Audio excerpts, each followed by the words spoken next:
about to do something, scared of the outcome.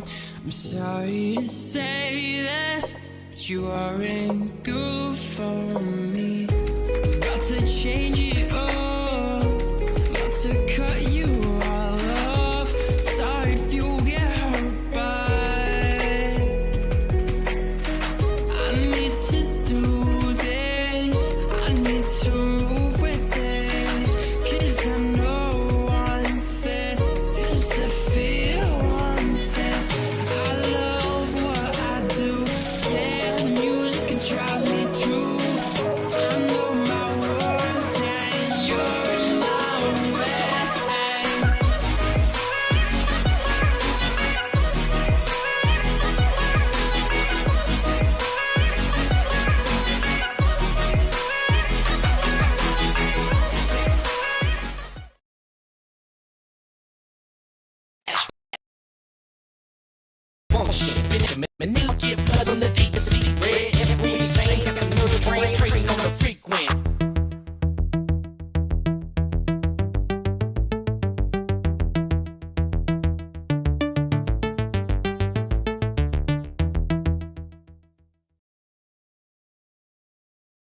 All right, let's see if this actually friggin' works in 3, 2, 1. All right, we're gonna do some audio checks here.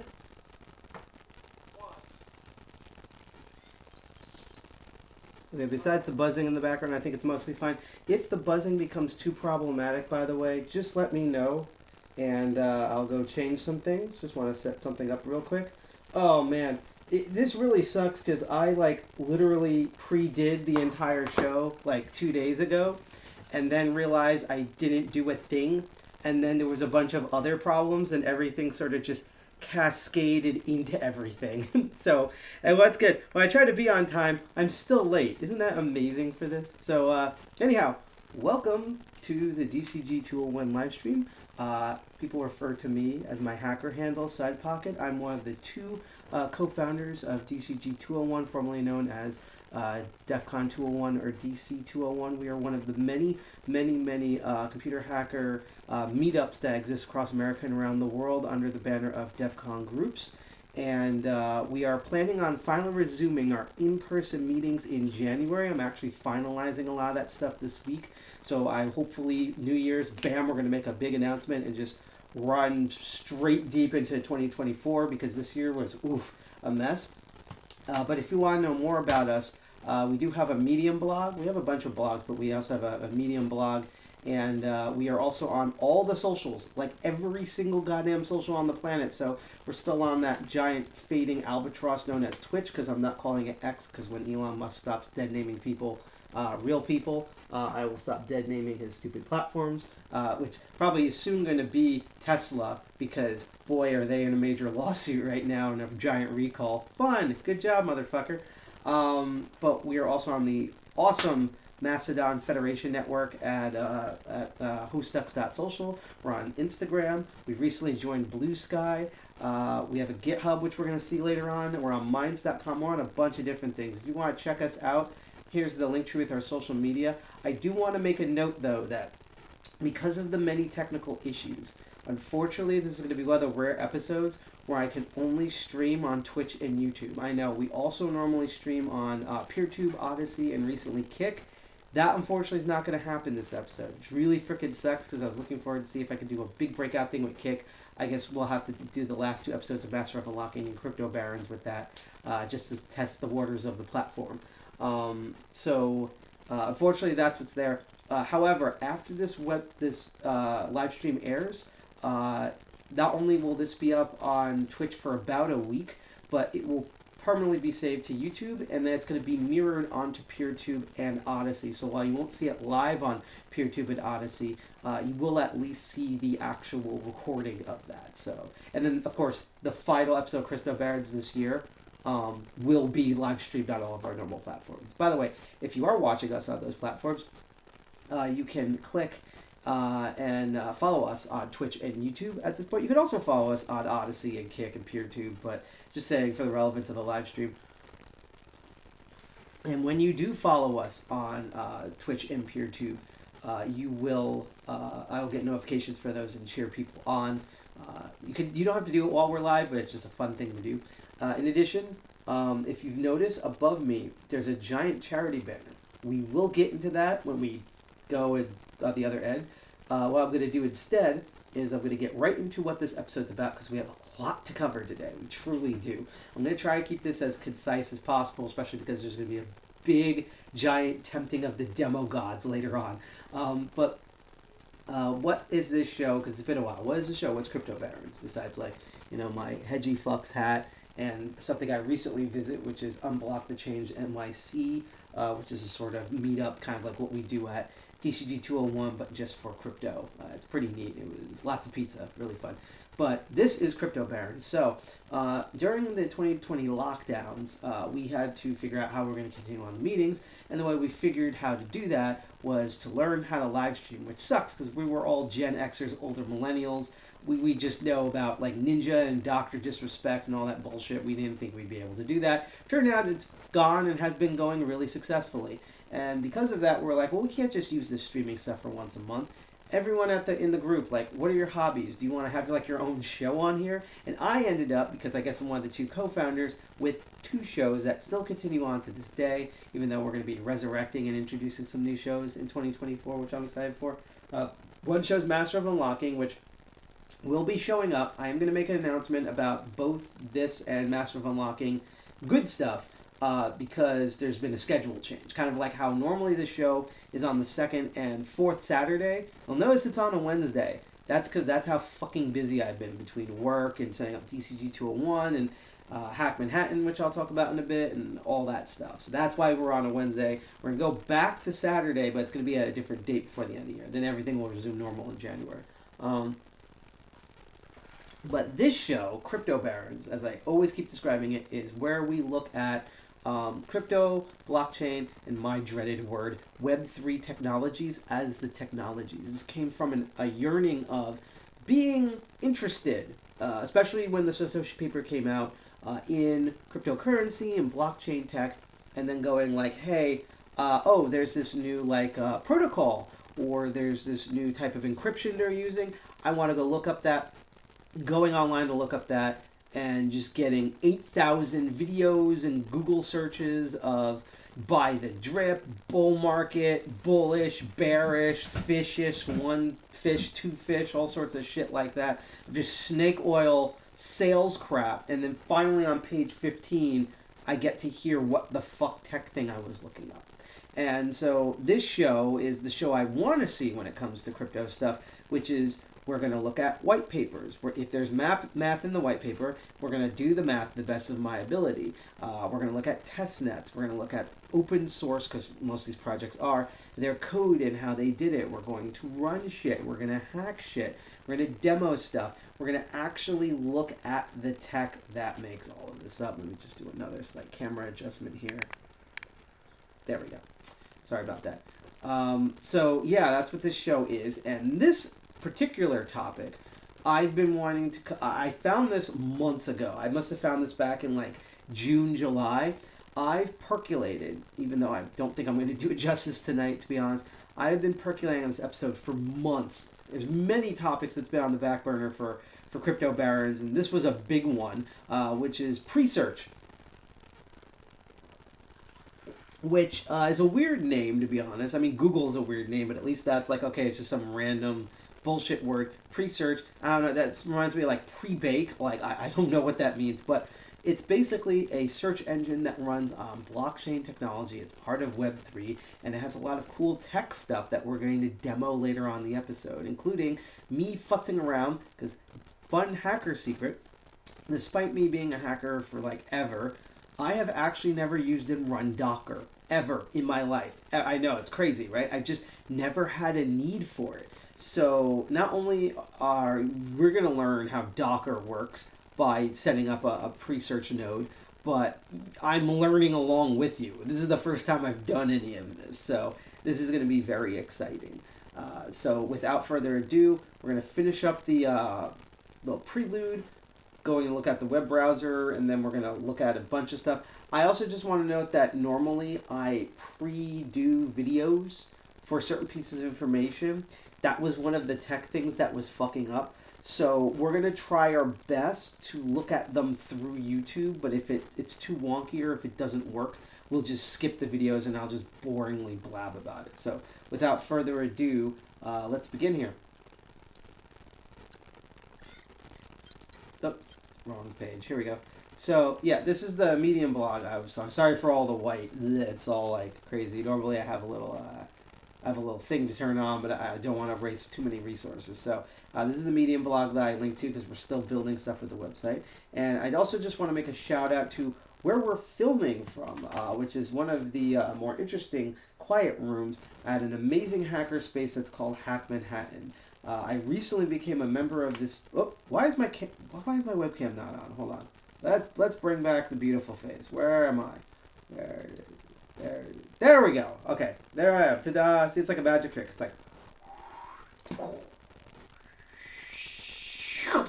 like that. So I recently became a member of Hack Manhattan, and they're an amazing hacker space that is located in, as the name says, Manhattan of New York City, because we're from Jersey, hence the 201. But Hack Manhattan itself is located on 37th Street between 6th and 5th Avenues.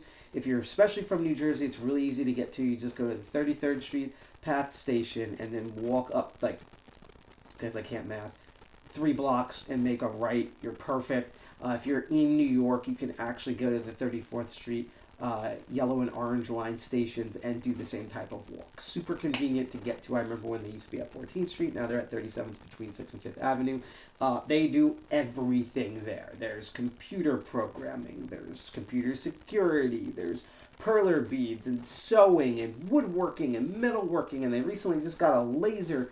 All sorts of crazy stuff. Anything you can think to build it, it exists at Hack Manhattan. And if you're ever curious about the space and maybe even want to see me if you're locally there, they have an open house that's between every Tuesday and Thursday from 7 p.m. to 9 p.m. And I do lockpicking there. I say that because normally I have a set schedule for that, but it's something I'm going to announce on social media because my schedule has been... I haven't been doing the lockpicking stuff. On the 21st...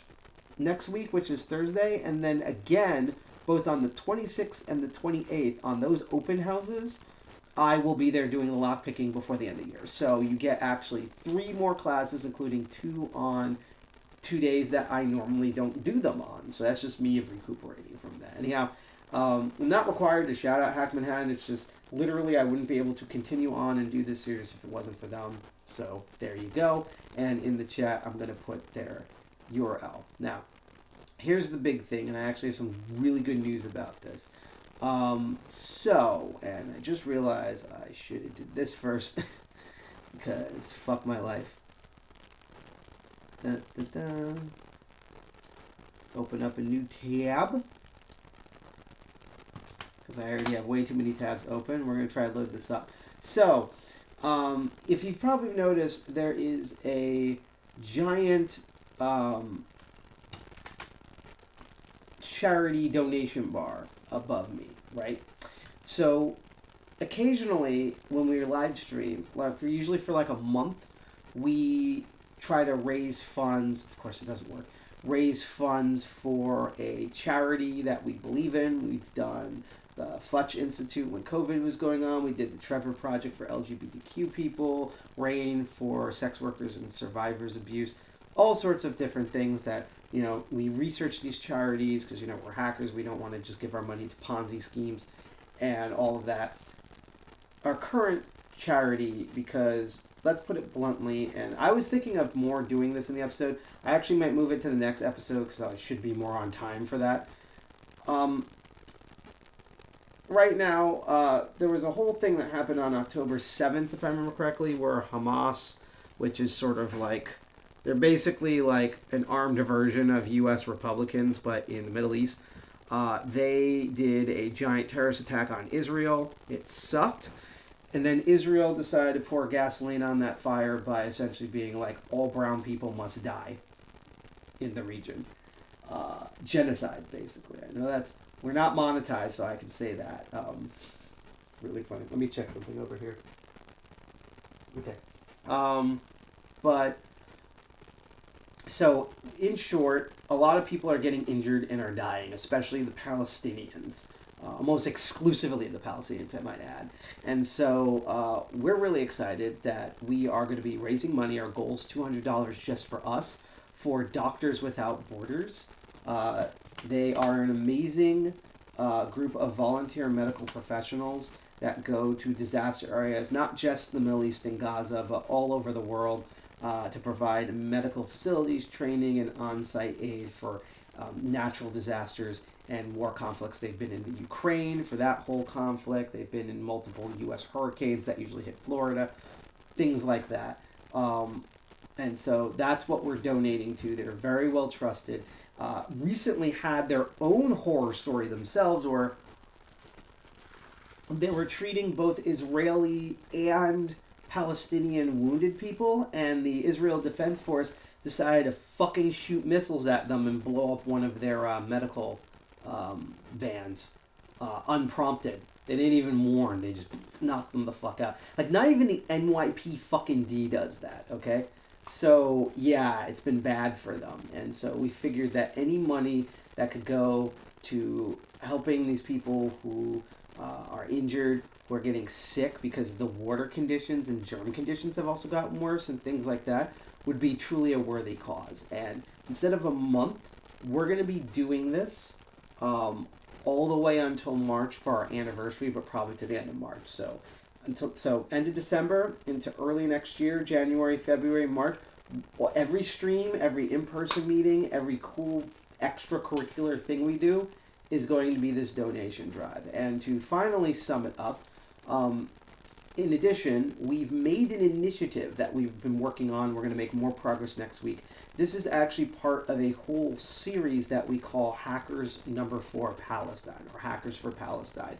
And so our goal is to provide half that money, which is $200. The goal for Hackers for Palestine, which is donating for Doctors Without Borders, is going to be $400, which we personally think is absurdly low. It's just something that we could reach. If it goes over that, it's great. And by the way, when you donate to any of this, even if we don't hit our goals, all the money you donate goes directly to the charity anyhow. And because it's through Tiltify, which is a third party, me and no one else at DC201 touches it. There's no laundering. There's no middleman. It's literally this trusted company that has worked, an award-winning company that we've been using for years, that directly figures out the money and the donations and stuff. And what's really cool about Tiltify, and this is a newer thing, is not only can you donate with fiat via directly your credit card or PayPal, but they also have partnered with the Giving Block. So if you have any of the major cryptos, Bitcoin, Ethereum, Dogecoin, Monero, any of these, I don't know if Pre's on there, but I'll check in a bit, or any of these like 8,000 altcoins, you can take your crypto and also donate to Doctors Without Borders and help all these injured and dying people out in Gaza and Palestine. So that's a cool way of tying, because we're crypto barons. If you have crypto, you're not locked out like we did in the past charities. You can also directly donate. So, and also if you donate, which I'm about to do in a second, this part, we also get a notification, like if you followed us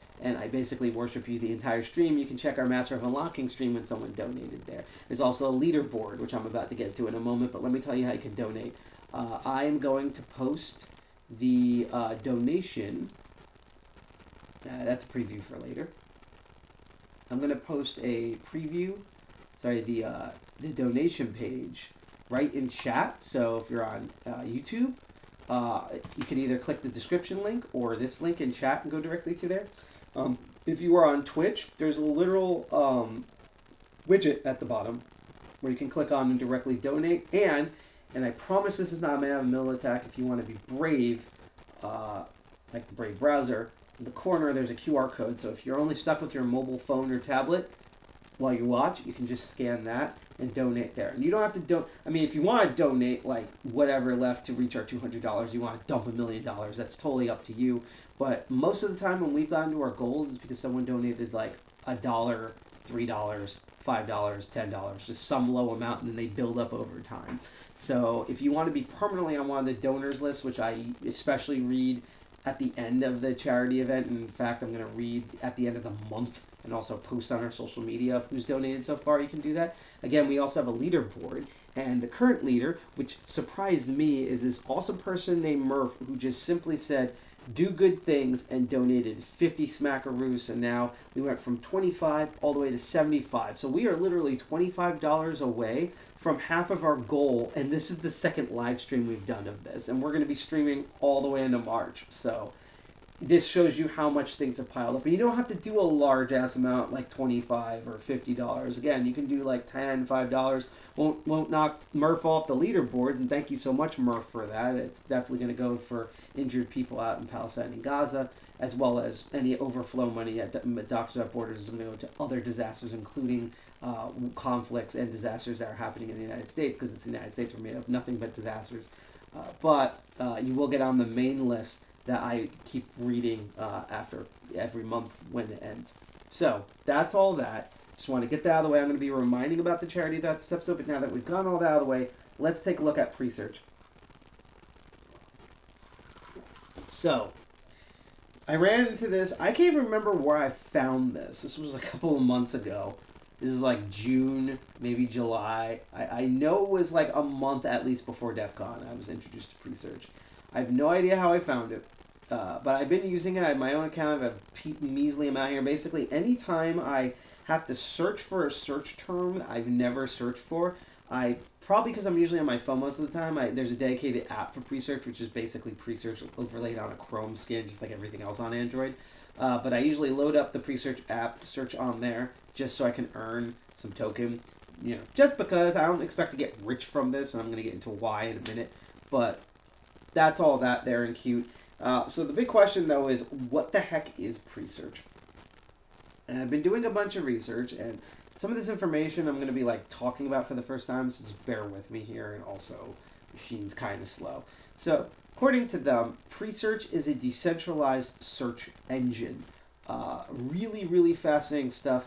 This is where I'm going to try to attempt to load the first video, so just please bear with me here. Just please bear with me here. Again, I normally do pre-recorded videos for this, but everything fucked up at the last moment. So we're going to try here. So I'm going to add properties. God, I hope this works.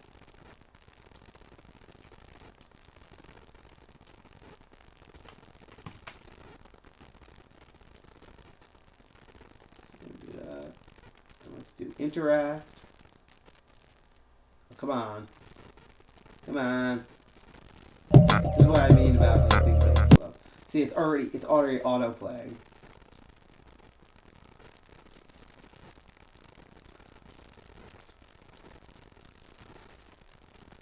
Alright.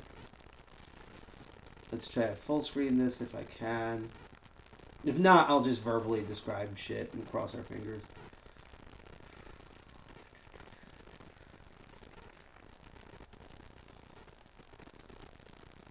Why is it not? Hold on. Let's try this again. Interact. Why is it not interacting? Information options. Deliver an immersive experience. See, now it already... Wait, do I have to have it running in order to properly interact? Where did it... No, it's not what I want. Why? Why this? Hold on. Let's try this again. This is why I normally do the pre-recorded stuff, because...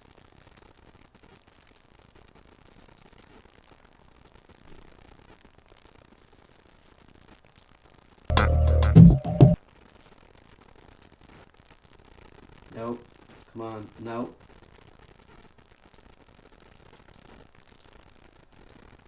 Okay. Now we got it. Let's do full screen. Why is it not letting me do full screen? Why aren't you letting me do full screen? Come on. There we go. Okay. What the... Oh, there's a delay. That's why. Because it takes too much resources. Oh, this is going to be annoying. I actually wonder if maybe by doing it in browser might be easier. You know what? Let's try doing it in browser and cross our fingers, okay? If not, again, I'll just boringly verbalize what I was trying to summarize in these videos. Definitely going to be streaming until 10 now, by the way. Alright. Come on.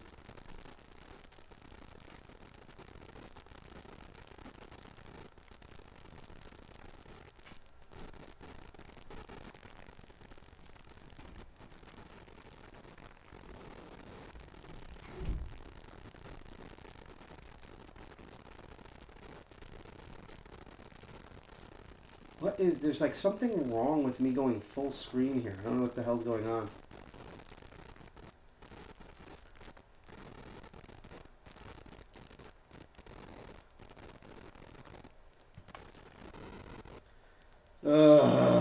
Again, this is why I usually do the pure videos. I try not to do the videos in browser because then I run into stupid crap like this.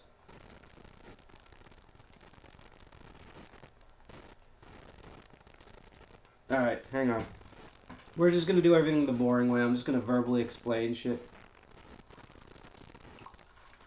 Yeah, it's just taking too much system resources. Hang on. Come on. Come on. Okay. What we're going to do is once I fix this...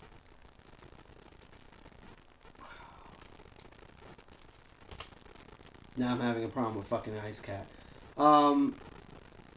Once I fix this, I will, what I'll do is, because I think this is what's causing it to chug, okay? What I'm going to do is, I'm going to actually talk about, so what's probably causing it to chug, potentially, is that, let me just go back to the generic search on here, is that I also have another instance of Firefox open right now. And that one might be more like heavily resource intensive. Might be like the Google Chrome of the browser. And right now is on Presearch itself. I would normally use that, but I've been having problems with trying to look at certain things with certain browsers, including the desktop view. So what I'm going to do is I'm actually going to skip ahead and I'm going to verbally describe, because I'm using what I call the red teaming browser. I have featured this in the past. It is a browser that tries, it's an instance of Firefox that has so many modifications and extensions that basically are used to aggressively recon and attack websites and web portals and web things all within browser. So you can load up the terminal in browser, you can do man in the middle of attacks, things like that. And I just want to see what the hell it's made out of. So that's what I'm going to read right now. So loading up built with. So right now, if I want to see, Presearch uses MailerLite as their analytics and tracking program. There's also built-in stuff for Slack, Font Awesome, which is how they do their font layout, Facebook Sharer, Twitter Tweet Button, Amazon Elastic Band, Crooks Dataset. This is really interesting because one of the things about Presearch is its claim of that it's super privacy focused, but this is kind of contradicting that a little bit. Let's see. Cloudflare Radar. US privacy uses a single mechanism, global privacy control. There's a cookie script that's unknown, and Pixabay for usage statistics. Its framework is built on Express Usage, which is a web application framework for Node.js, and Parcel, which is a zero configuration building tool. For mobile stuff, has compatibility with iOS and has meta tags for that. The JavaScript libraries uses Alpine.js for composing JavaScript behavior, Crypto Browsify for the crypto module for the browser, Lodash, which is an alternative and drop-in replacement for _.js, Core.js, which is the standard library for most JavaScript stuff, and Elliptic, which is elliptic curve cryptography in plain JavaScript. That's an interesting wrinkle. Has verified links in both Facebook and Twitter/X. And for advertising, again, we're getting into the privacy thing. Google Direct, Google Reseller, ads.txt, which is public listing of authorized digital sellers, Link Share, CrossDirect, AdMain Direct, Amazon Direct, Apps Nexus, ConvertStand Data, Certo, District, ePlanning, blah. Wow, this just keeps going on here. Holy shit, there's so much direct stuff in here. It's directly up my ass. Fucking AOL resellers on here. Holy shit. Let's scroll through and see if we get to something else. Or are these just all is this the rest of it just all directs? Oh, and resellers? Jesus Christ. Okay, here we go. Email hosting providers they're using SendGrid, MailChimp, and Google Apps for Businesses, as well as DMARC, which is a sort of security layer to prevent email abuse, and SPF to address forgery. And its web host, its main host is Amazon on an Amazon AWS EC2 infrastructure. All servers are located in Ohio, California, Singapore, and Frankfurt. Also has some dabbling in the Edge network here. The name server was done on Amazon Route 53 for their DNS. Their SSL certificates are Amazon SSL, and it does the SSL certificates by default. Nice to see that they're doing proper SSL. Web servers are Amazon ALB, and also NIGIS, because of course it is. Otherwise, how else are you going to do server stuff on the web and mail? Its CDN is Amazon CloudFront, as expected, very Amazon heavy, and it uses a content delivery network in order to do its linkage. So that's its base breakdown there. I don't think I can find anything else. Let's load the OWASP penetration testing kit and see what comes up. Again, I wish I could do a mirror thing and show you this, but unfortunately, I'm having all these sort of tech issues. I will say you can load up my raid teaming browser or any of the apps that are listed in it, including this one, which is the OWASP sort of plugin for Firefox, and you can see the same results here. Yep, so just double checking that has all that in. For secure headers, by the way, it uses X content types, HSTS, which is that was not found, so it doesn't exist. Let's see, X powered by HTTPA header, X frame, and XSS. So that's all that there. Just want to see if there's anything with cookies. We do have a cookie. It's under lax. It expires on December 20th, so they're going to have to redo that cert. Really interesting shit going on here, particularly between Amazon and Presearch. See, nothing in SCA, so that's good. Anything with proxies? Let's see.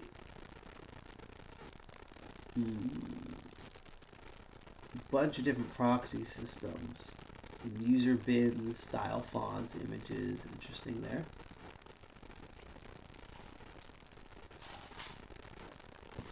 Let's see anything in JWT? Nothing.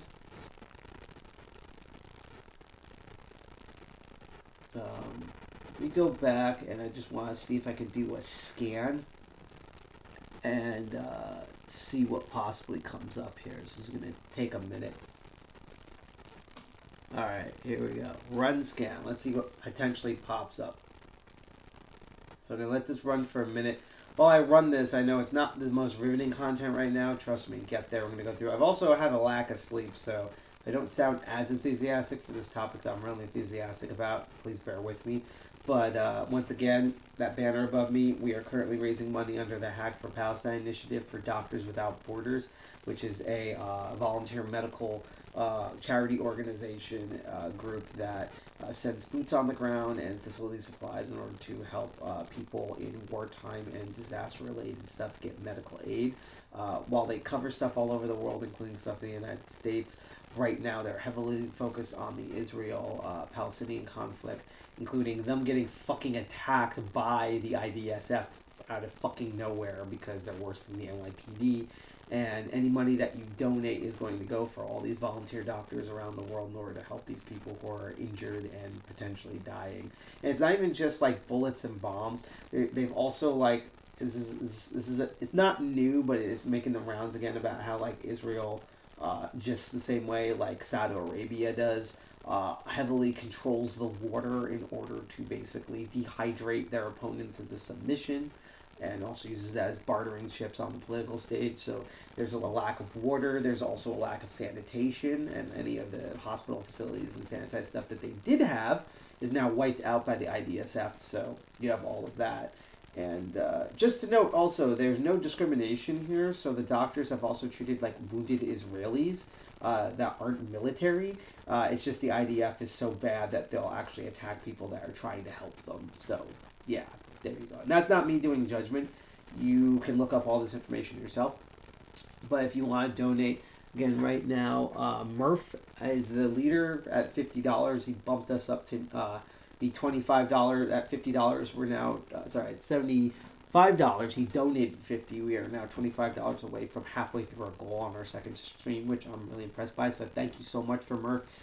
Even if you want to only contribute $1 or $5, you can do so by either clicking the donation link in the chat or in the description on YouTube. On Twitch, there's a little widget if you scroll below. There's also a QR code in the corner that you can scan with your phone or iPhone. I promise it's not man in the middle of attack, and go donate to that. When you do, we get notifications for it, and I cheer you on, especially if you knock Murph off the leaderboard at 50. And again, you don't have to donate a ton of money, but if you have it and you really want to help like injured and dying people, particularly kids in the Gaza Palestinian region, there you go.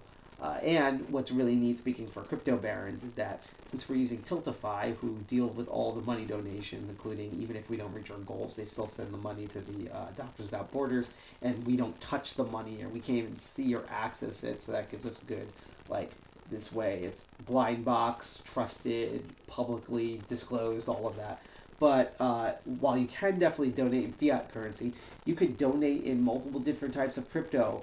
Everything from the big main stage like Bitcoin and Dogecoin, all the way to a shit ton of altcoins and shitcoins that are out there. So if you have crypto and you want to do something good for people, you can donate directly crypto through them via the giving block through Tiltify. So thank you so much for that.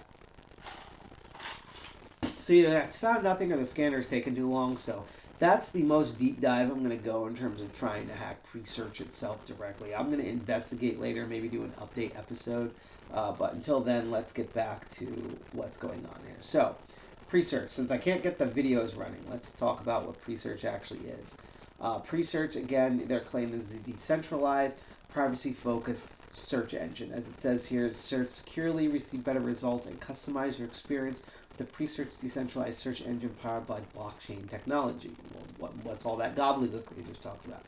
Presearch is not just a web search engine that's trying to replace Google. It has its own ecosystem here.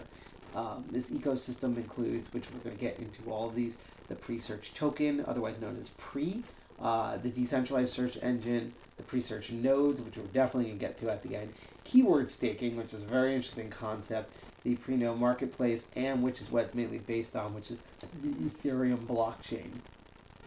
You click to find out more. Oh, it's a YouTube video. I don't think that's going to load, so you know what? I'm just going to... Will that actually load? Maybe. Because what I'm curious is that now that I don't have the Firefox thing running, will this actually behave? Will this work?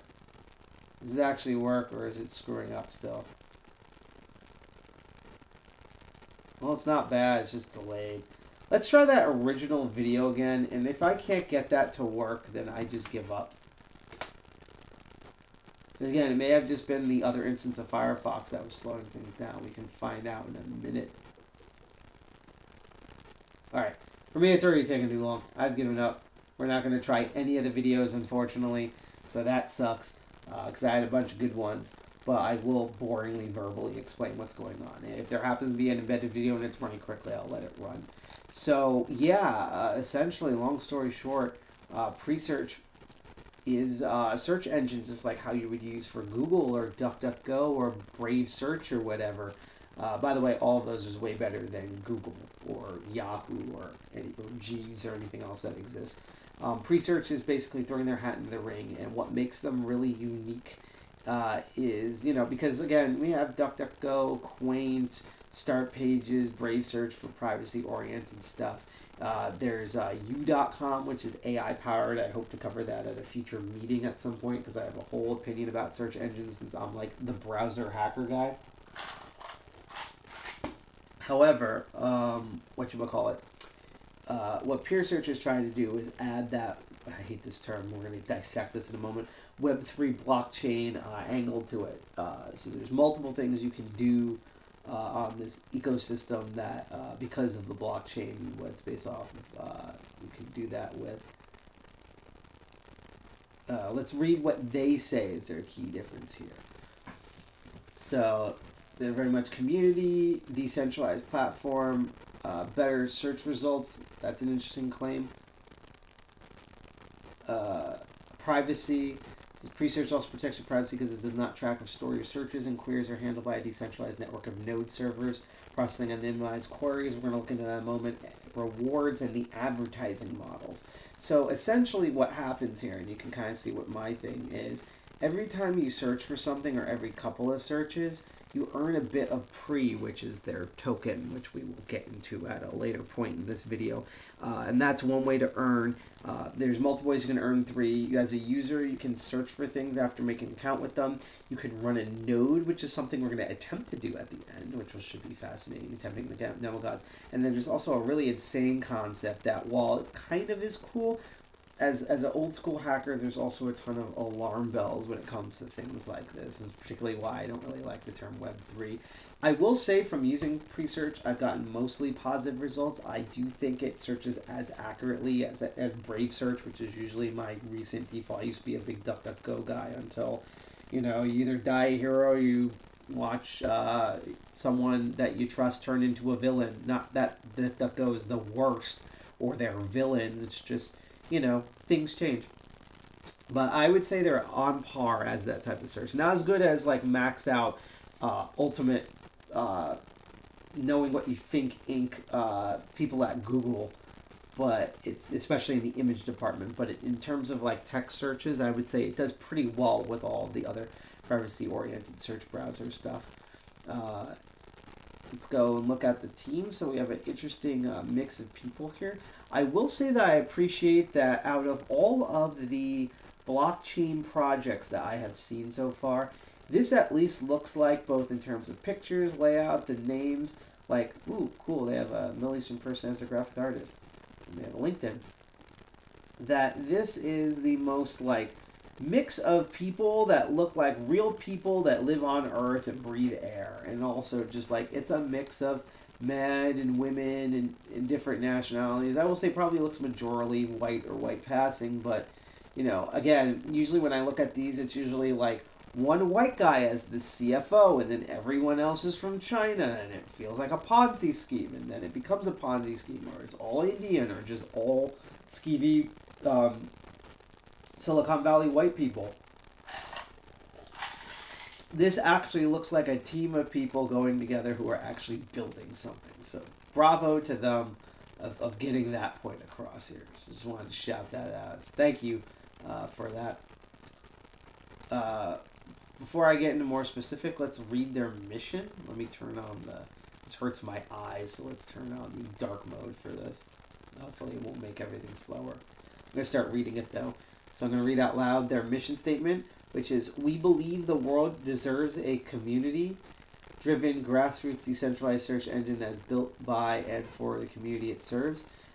This search engine should reward those who contribute to its success and leverage blockchain technology and cryptocurrencies align the interests of all its stakeholders. By becoming increasingly accountable and transparent, Presearch will earn the trust of its community, tracking many of the best and brightest projects in the process.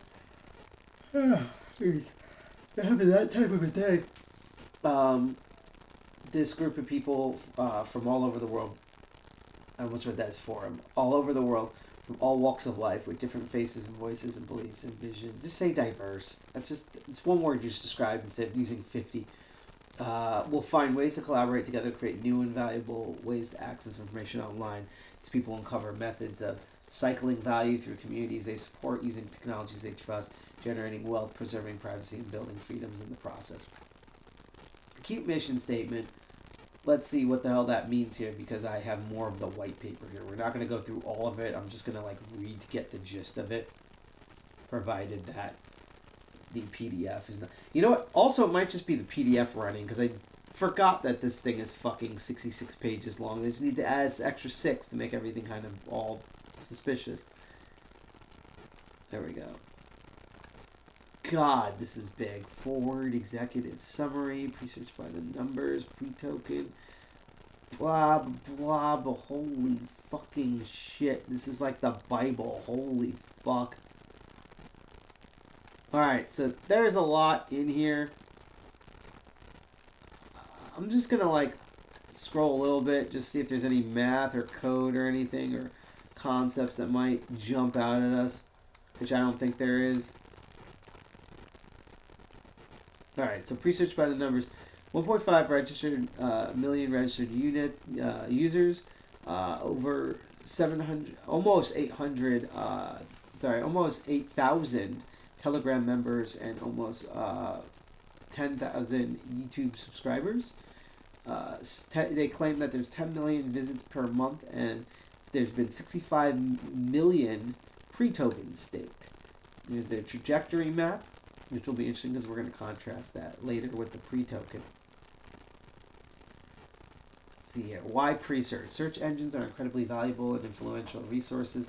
They act as gateways to almost everything the internet has to offer. Blah, blah, blah, blah, fucking blah. This is why Presearch is such an interesting and strong position. Presearch continues to be the top search engine in the blockchain space. What other engines are there out there? I've only heard of this one.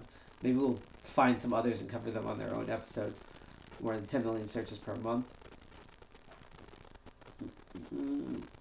Yeah, this is a lot of fucking white paper, and I don't see any math or cool code going on, so, or even a neat chart. So yeah, these read like radio instructions. Let's fucking skip it. Let's talk about its main unique thing here. And by the way, I'm going to take a break at one point in order to refill this water. I'm literally going to try to get all through, if not all, the actual information I can, and then take a break, and then we'll go look at the code and actually do terminal shit. Is the pre-token itself. So Presearch has a blockchain-based pre-token, which, if I remember correctly, is based off of Ethereum. Yeah, tokens built on open source, transparent, decentralized platform called Ethereum. Boy, we haven't heard that one before. That handles security and hosting of which interesting about handling security. I don't know if you just want to use default Ethereum to handle security. Not as bad as Bitcoin or a public stable coin, but still. Pre is used as a unit of account of stored value within the Presearch ecosystem, and is this way the value is transferred between stakeholders. And the contract address. The main use cases for Presearch tokens are: 1, to reward search stakers for running their searches through Presearch, like what I've been doing. To reward promoters for referring to new people to Presearch. Sounds like a Ponzi scheme. 3, to reward node operators for contributing computing resources to power the platform and help secure nodes, something we're going to attempt to do later.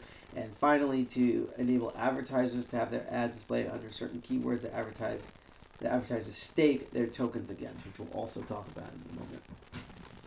So yeah, that's the pre-token, and let's contrast that to what CoinMarketCap has to say about all of this. So let's see if we can get the chart to load. So yeah, it keeps doing this back and forth thing where, and again, we normally look at code, but just the context, we're going to kind of just look at stuff here. So I will say that in the past couple of days, over the course of the day, the market cap has gone up at its peak. At its peak, it almost reached almost dollar levels. So the market cap keeps going up, the volume keeps going down, which is kind of concerning. So it's not just constant growth, like they said in the chart. It's constant. It's healthy, but it's webbing up and down, which is sort of interesting. I want to read CoinMarketCap's thing of how is Presearch network secured, because this is the thing I was concerned about when I saw the description of the pre-token. Pre is an ERC20 token on Ethereum. ERC-20 is a token standard for most new tokens follow and published on the Ethereum blockchain. Ethereum is one of the most popular blockchains and the go-to solution for many decentralized applications and exchanges. I'd love to interview the developers, especially for security, and ask why they didn't do Tezos instead. Maybe because Tezos came out later. I don't know. Sorry, I was just hearing a thing out there. A platform is secured by nodes, which connect to a node gateway that receives requests from servers and removes personally identifiable information from the search request. A node registry manages the identity of all nodes and node stats and payouts. So yeah, basically it's saying that its actual security is the federation of the nodes, which again we'll get into when we get into it, and I'll point out the potential security flaws with that, but let's continue on because again we have a lot to cover. Presearch is compatible with a bunch of different wallets, including MetaMask, which I have, but it's hard to do on here and have to do it on my phone. Coinbase wallet, Trezor, Ledger as two physical ones, Trust wallet, Exodus, which I also have, the Atomic wallet, Rainbow Coinomy, which is my old sort of wallet that I used to use on my phone, and my Ether wallet. So there's a decent wide range of stuff, obviously heavily leaning towards Ethereum because that's what it's based on, but you know the whole drill. And it's also listed on a bunch of exchanges. Its probably most notable exchange is on KuCoin, which is fascinating because KuCoin recently had a thing where they got hacked, which I might get into later. So that's just kind of funny that their big partnership thing that they were for months ago, following that about a month ago, KuCoin got pulled. There were wallets that were just getting drained on there because of some security issue. It's also Uniswap. You can buy your own crypto with PayPal on there, pay however you want, or use MoonPay, which is, I'm going to probably look into a future episode about that. So there's also a good variety of exchanges on here. I wonder if the Uniswap thing is the reason why they aren't on PancakeSwap, because I know those are technically rivals of each other, and eventually we're going to do an episode where we talk about the rivalry between Uniswap and PancakeSwap and what the hell is a swap exchange. So again, the ecosystem, which now we're going to do more of a deep dive. We already looked at the pre-tokens, but there's also the Presearch Engine itself. There's the Presearch Nodes. There's the keyword staking, which we're going to get into, and that's both interesting and a nightmare. The advertisements and the Ethereum blockchain. That's its entire ecosystem there. So let's do some look at stuff. So the Presearch Engine itself, as they described, and we're going to look at the code after the break, is a next-generation search engine built to provide blah, blah, blah, blah. Normally this is a video I play. Blah, blah, blah, blah, blah. It's a search engine. If you've used any modern search engine that hasn't been depreciated, like, I don't know, like go.com or anything, you know how this whole thing works. But let's look at some more interesting things going on here. So probably one of the most nightmarish and most Web3 thing I can think of, and it's they're going to advertise this like it's positive, but I personally myself see this as a negative thing, is keyword staking. So what keyword staking is, and actually, let me see if I can, there should be a video about this. Let's see if I can actually load it in browser. No, I'll just verbally explain it, because I know we've been having issues with video this entire stream. Wait, something's loading.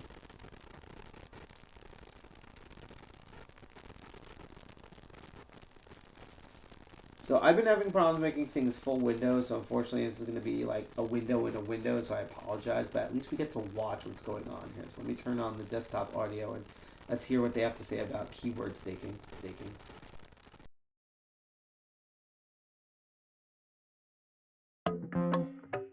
Introducing Presearch Keyword Staking. Keyword staking is a revolutionary new concept pioneered by Presearch as it builds the world's first decentralized search engine framework. With Presearch Keyword Staking, you choose a keyword and then stake pre-tokens that you've purchased or earned against that term. While the tokens are staked, you continue to own and control your pre, and you'll receive free traffic on the keywords you secure as long as you maintain your stake. You can then simply create an ad that links to the website of your choice. This is how it works. A user types in a keyword or key phrase. The ad server will look to find any ads where the advertiser has used the exact term as their trigger keyword. Then it will look to see how many pre-tokens are staked or locked to the keyword, and whichever advertiser has staked the most pre will have their ad displayed.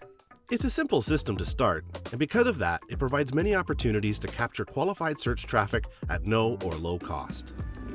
If you're looking to profit from your pre-tokens, you can put them to work sending you traffic that you can direct to thousands of different affiliate programs that pay you in cash or cryptocurrency. To learn more and stake your keywords today, visit keywords.presearch.org.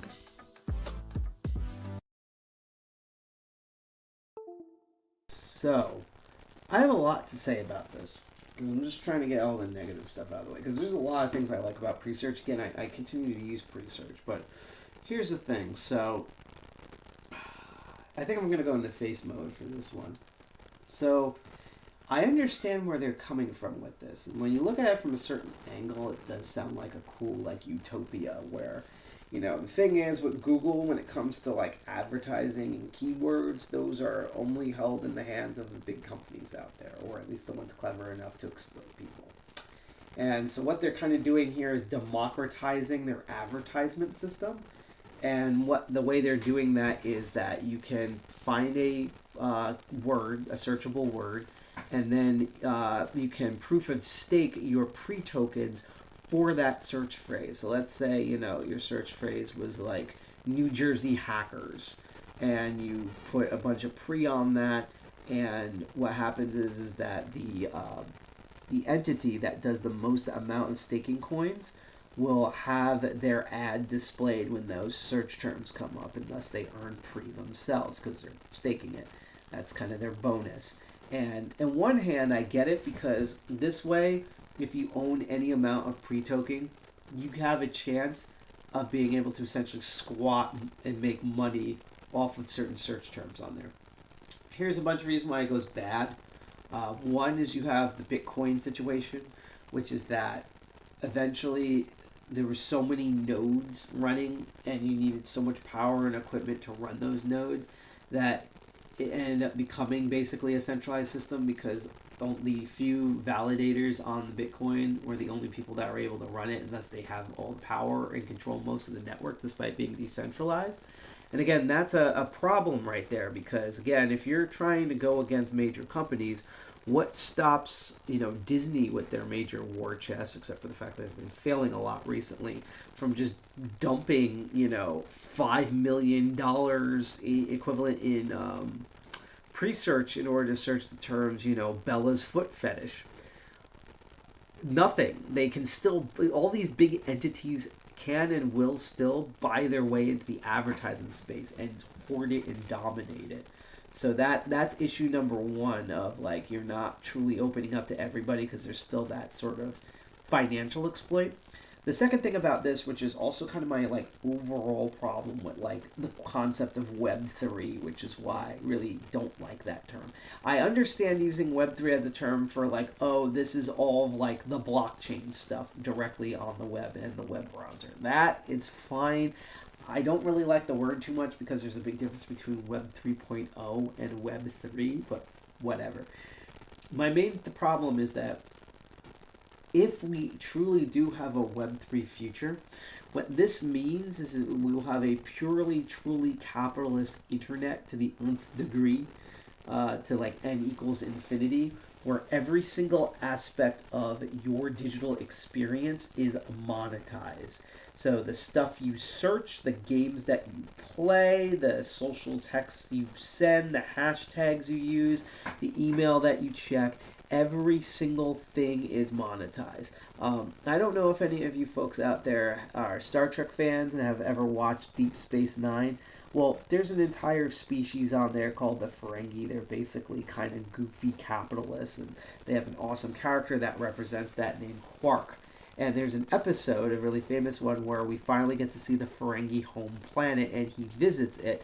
And one of the things about their planet and their society on their planet is that they are so capitalistic that nothing is taken for granted. So you literally have to pay for every single thing on that planet. And even though it's only like a couple of shekels, they add up. So when Quark goes to his home planet, to park his ship, he has to pay. To use the sidewalks to get to his place, he has to pay because there's a landlord for the sidewalks. In order to sit down in the waiting room, he has to pay. To get a better seat, he pays even more.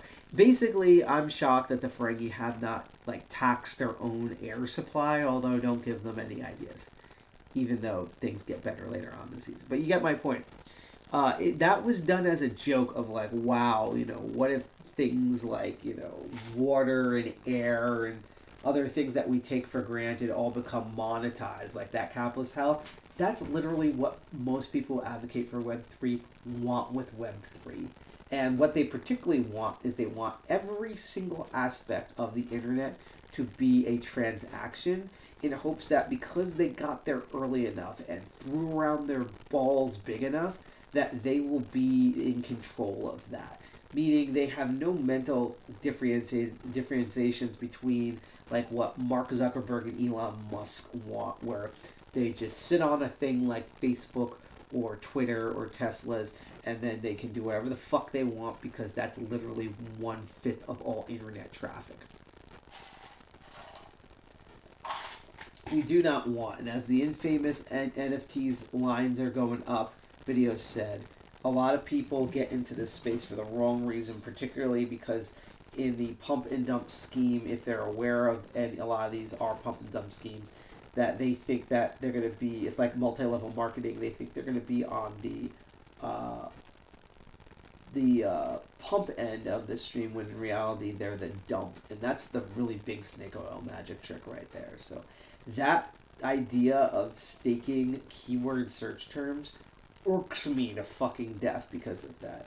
That not only as every single word that exists on the internet is now monetized and bidded on, even more obvious than it is now, but the fact that this wouldn't even prevent, if Presearch got Google levels of popular, this would not prevent major advertisers like Disney and Apple and Dollar Shave Club and Republicans and Democrats from just taking over the entire ad space, because they have money. They can easily buy a shit ton of with their fiat money on any of these exchanges and just dominate search terms just like they do with Google and everything else. Big fucking problem. The last big problem that I have with this is the fact that even though it's supposed to be, and we're going to get into why they claim this, a privacy-focused search engine, they still are running ads, and not just any ads, but ads from Yahoo, ads from Google, ads from nameless Chinese companies, all sorts of ads. And by putting an API of an advertisement into your website, that is already tracking and spying on people. No matter how good it is, that is built into your core code, which means there's already some privacy giveaway here, and that's a fucking problem. So as much as this is to me one of those ideas like what Ian Malcolm said in Jurassic Park, which is that your engineers and scientists were so hyped on the fact that they could do something like stake your pre on searchable terms to monetize searchable terms, but they didn't think if they should. They didn't think of the ramifications. They couldn't even think of the stuff that you see already being exploited at Google. This would make it 10 times worse. So that's just one big potential negative that I just wanted to get out of the way. Let me sort of explain, because I like everything else about it. It searches pretty well, the pre-tokens, interesting. Let's look at the thing we're going to get into. We're going to go on a break, and then we're going to super get into this, which is, let me try to find this, why they claim this is private. I'm going to really break it down for you. Also they have a roadmap. We're going to look at that roadmap, I guess, at the end,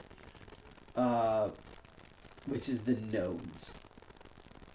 So I'm going to watch the video on nodes, because I think it's the same video that I originally was going to rip. And let's hear how they say it, and then even though I think they break it down pretty well for non-technical people, I'm going to break it down even further, because I'm going to add my 20 plus years of hacker perspective on this. So let's take a look at Presearch Nodes, what they are, how they work, how this makes the network decentralized, and then I'm gonna sum things up. We're gonna go on a short break, probably 3 to 5 minutes, and then we're gonna go directly into terminal, and you all get to watch me suffer trying to deploy this node. I'm gonna be learning Docker as I'm making it, so really fun shit. Anyhow, let's hear what Presearch has to say about nodes.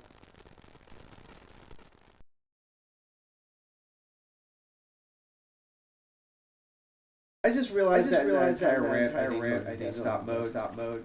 So yeah, here's desktop mode. We're back. Here we go. Mario Kart. Wrong node. Here we go. Members to participate in the Presearch ecosystem. This is how it works. A user does a search on Presearch. Their query is sent to a Node gateway server. The gateway anonymizes the user's search, removing their IP address, device information, and any tracking codes to make their search anonymous. The gateway then selects a node, a piece of software running on a distributed network of computers based on the node's speed, location, and trust levels. The gateway then sends the anonymized search query to the node. The node distributes the search to available search indexes plus a number of other resources, such as external search engines, APIs, and databases. The node retrieves the results and returns them to the gateway. The gateway provides the node operator with a reward in the form of pre-tokens. The gateway then packages results, keyword ads, and settings into a result set. Keyword ads placed by advertising using keyword staking. The gateway then sends the information to the Presearch web server. The web server builds the search user experience and returns it to the searcher's web browser. Finally, the Presearch Engine provides a reward to the user in the form of the pre-token. And that is how the Presearch Engine provides top-quality search results while aligning the interests of all the participants, users, node operators, and advertisers with pre-tokens.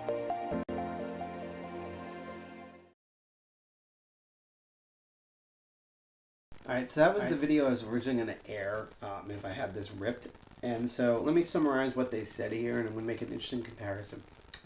So the way it works is when you're on your web browser and you're on Presearch and you send a search like, I don't know, like how to exit Vim, your search term first goes to a first node. I forget what they called it in the video, but it goes to a node that then sanitizes the data that it received, meaning that it takes the data and it scrapes your IP address and who you are, any identifiers. Then, based on a number of factors like speed, trust, and location, it reaches out to a Presearch node that's near it, and then that node is constantly looking at other online databases, other online search engines, spiders, crawlers, motherfuckers, etc. Then it sends the data back, and as it does, it pays that node with a pre-token.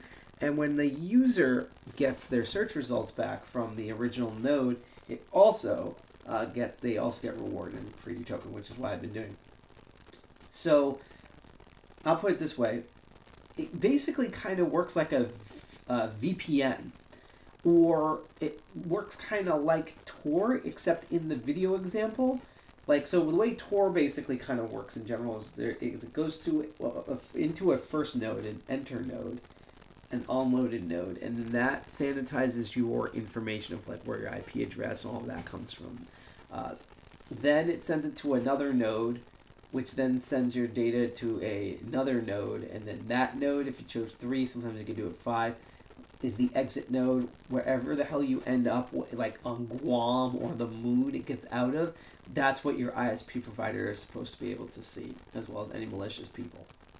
Now, to me, from what I can tell, besides the fact that they're not using onion routing, the only difference between Tor search, like it's going through Tor browser with web traffic, and the search traffic is going through Presearch, is it sounds like it's only going to one node, which means it does one node that is the entry node that sanitizes everything, then it sends it out to the nearest, most trusted node near it, then it regurgitates that data backward, so you're going the same way in, so you're not like going through other nodes and looping around back to where you started. It's going directly back up the pipe, and then it pays out its token.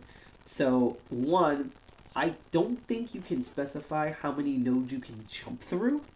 So it makes it sound like it only does one node, which is an issue because basically I see so many opportunities for man-in-the-middle of attacks, especially, again, the people when they successfully hack Tor, they hack Tor. Let me go back into face chatting mode here.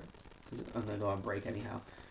The way most of these hacks work is they poison that first node, that entry node, because that has your ISP and data before it gets sanitized. So if there's any node it targets, it's that.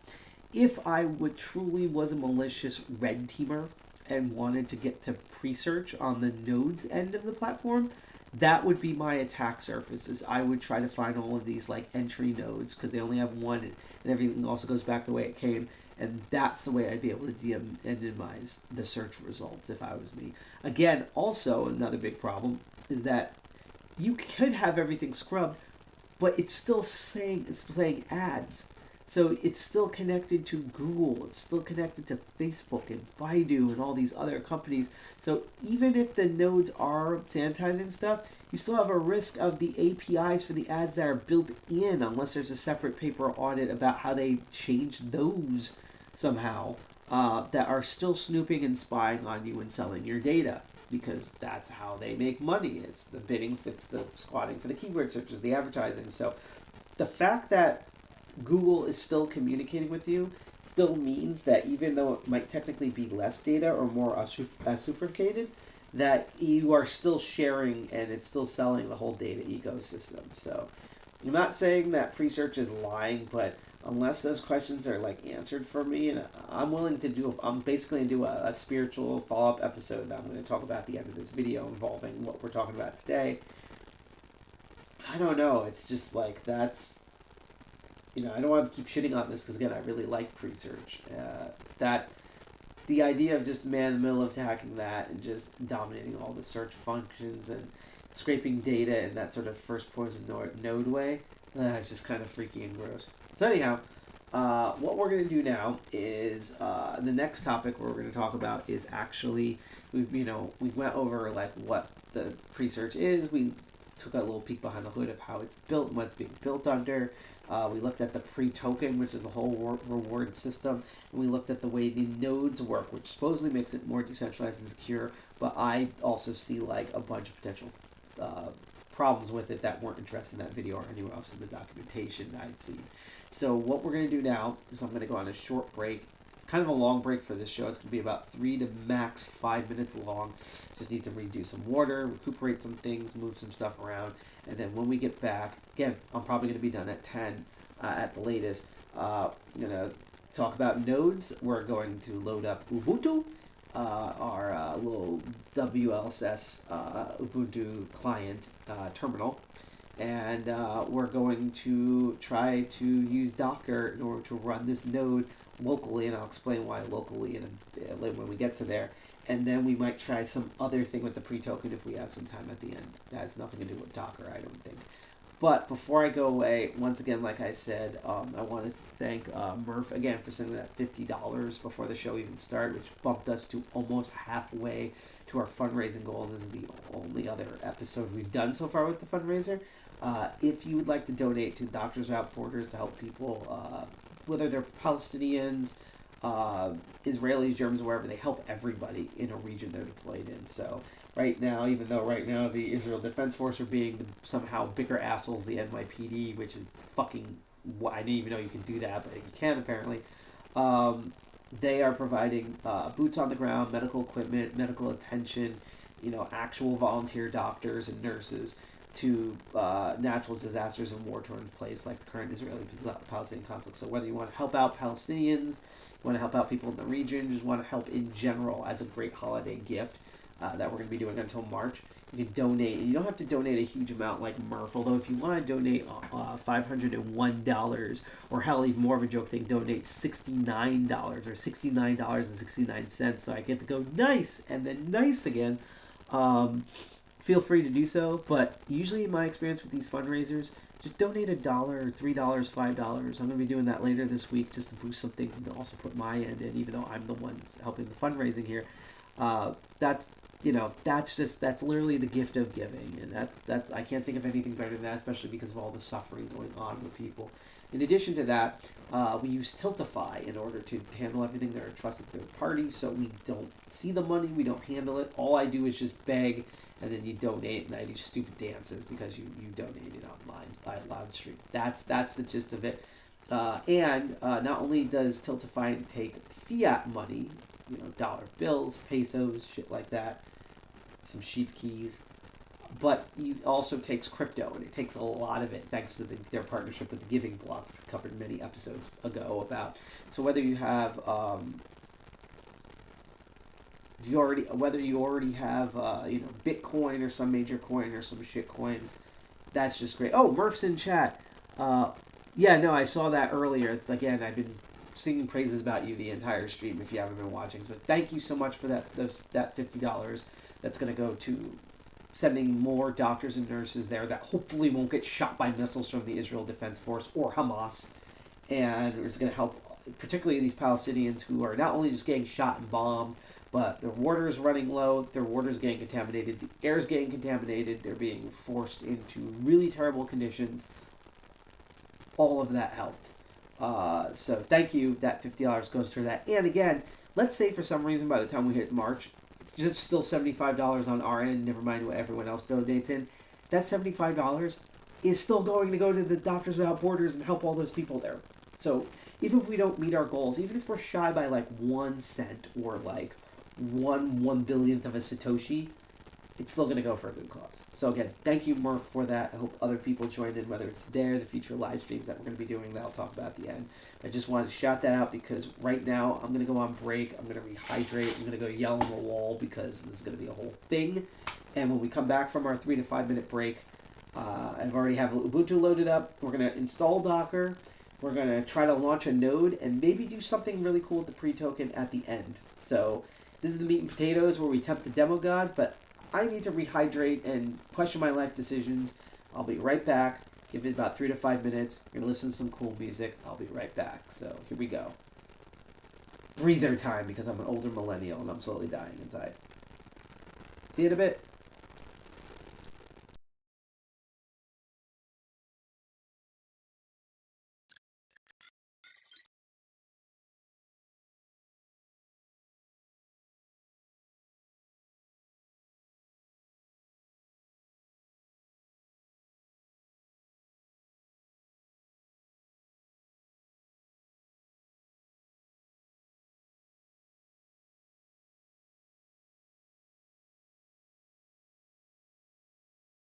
Sorry, I was with the usual tech stuff. Music's slowly loading in, so my apologies. Here we go.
that was enough. What did George Carlin call that meandering zombie noise that thinks the wind chime is a musical instrument? Let's get back into what we have been doing here on Crypto Baron. Face mode activated now. And just for comfort, by the way, I know this seems unusual, but I'm so close to the laptop that I'm using that I'm actually not going to be using glasses for this. And why the hell is stream going weird now? There we go. Alright, that kind of works. This is... Why do I have a feeling that when we start running the programs, it's going to get even worse? But whatever. Anyhow, hi, welcome back. I don't know why chat's not showing up right now. We just do a test. Maybe it's a delay input or whatever, but at least you can see part of the animated background here. So yeah, welcome back to episode where we seem to be having the most amount of tech issues, ironically, for the tech-heavy show here. Oh, there it is. Now the chat put in. So you'll see a little test notification when it pops up. But this is the live stream show that we do at DCG 201, which is the hacker group that's based out of Jersey City, New Jersey, that I co-founded nearly 7 years ago, which is impressive. But this show, Crypto Barons, we look at blockchain technologies as technologies. And what we've been looking at is a search engine that's called Presearch. We looked at what it is, how it's built, kind of poked some holes in sort of ideology, which again, really neat stuff. I like the idea of being rewarded for when you search for things as a user, when you contribute to the platform, but particularly things like being able to stake search terms, which sounds like even Google's kind of like, wow, that's kind of too 1984 for my taste, adding to that whole bad aftertaste of the Web3 flavor. Kind of weird about that, but let's not look at that. Let's go to the actual truly nerdy shit that we're going to be doing for the next 20 minutes, provided everything behaves. And as I said, this is a decentralized platform, and it works similar to Tor or a VPN, where it uses multiple nodes running on different virtual and actual bare metal machines. And that's what we're going to do. Is I have never used Docker before, and Docker is the main way of how you launch a Presearch node. So we're both gonna learn, you watching out there if you haven't known it, and me because I've never done it, Docker, by launching this Presearch node, and we're gonna do it locally. One, because of issues I have with web server stuff, hence why the website's not up yet for DCG 201. And also simply because it deploys easier and less resource intensive if I do it here than trying to SSH this shit. So that's what we're going to look into now. So let's go back to desktop mode. So I had to remove the black background thing in order to make everything make sense, but I will click on the Node Explorer. So this is what we're going to be doing, is we're going to be doing Presearch nodes, as we saw in the video. Oh, that's the node dashboard that we get to look at later. But yeah, is that you deploy nodes. That's how its entire search function works, kind of like Search X, less private because of the way nodes also work. And let's take a look at how those nodes work, because this is, after all, like most crypto projects, an open source project. And if everything loads correctly, because this was preloaded and now it just decided to refresh itself.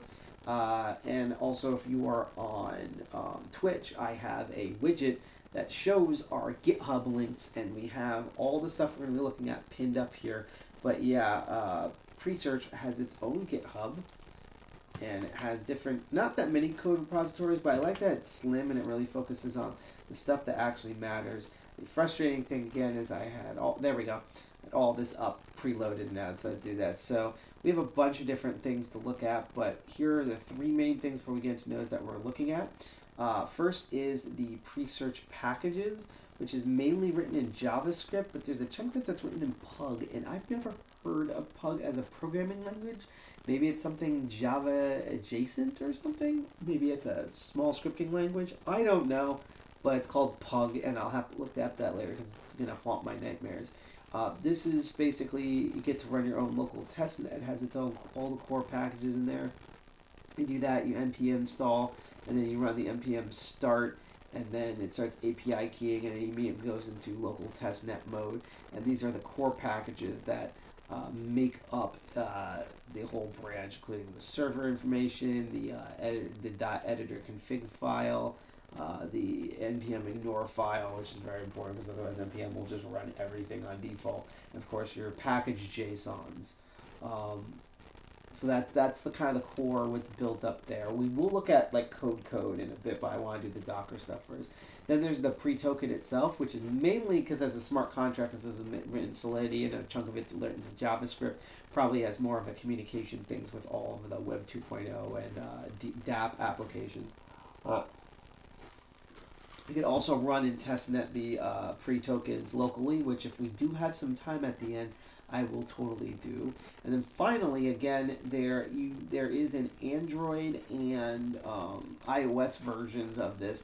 There's also a core one for web browsers, but it just tells you to go to the Android one because the Android ones do a default. This is how you build Presearch desktop browser for macOS, Windows, and Linux. In particular, it fetches and syncs code from projects as defined in the JSON. It uses Chromium as its base, just like it does on Android. And there's a completely separate one for iOS that I wouldn't be surprised if it's based on Safari. There's some system requirements for it. It runs a lot of it's being built. It's on JavaScript, but obviously there's a chunk that's built on Python. Hence why you need that. You need your Android environment here. We're not going to do all of this because this would literally kill the machine. Would also honestly bore me to death. But that's the other thing that's kind of that we're looking at here. So, how do we deploy our node? Well, as I said before, let's look at kind of thing over here.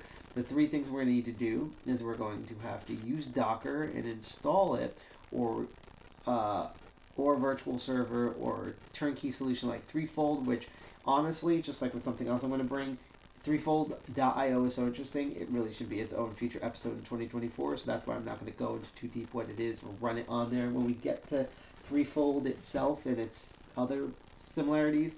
I will go and run the Presearch Node directly on it as kind of a follow-up episode. But once we get it running, and we're going to be mainly using Docker, you're going to then take the registration, you're going to register the node and get the registration code, and then you run the node server commands. That's the main things we need to do. So the first thing we need to do is Docker. You probably noticed that giant whale with Tetramino blocks on top of it.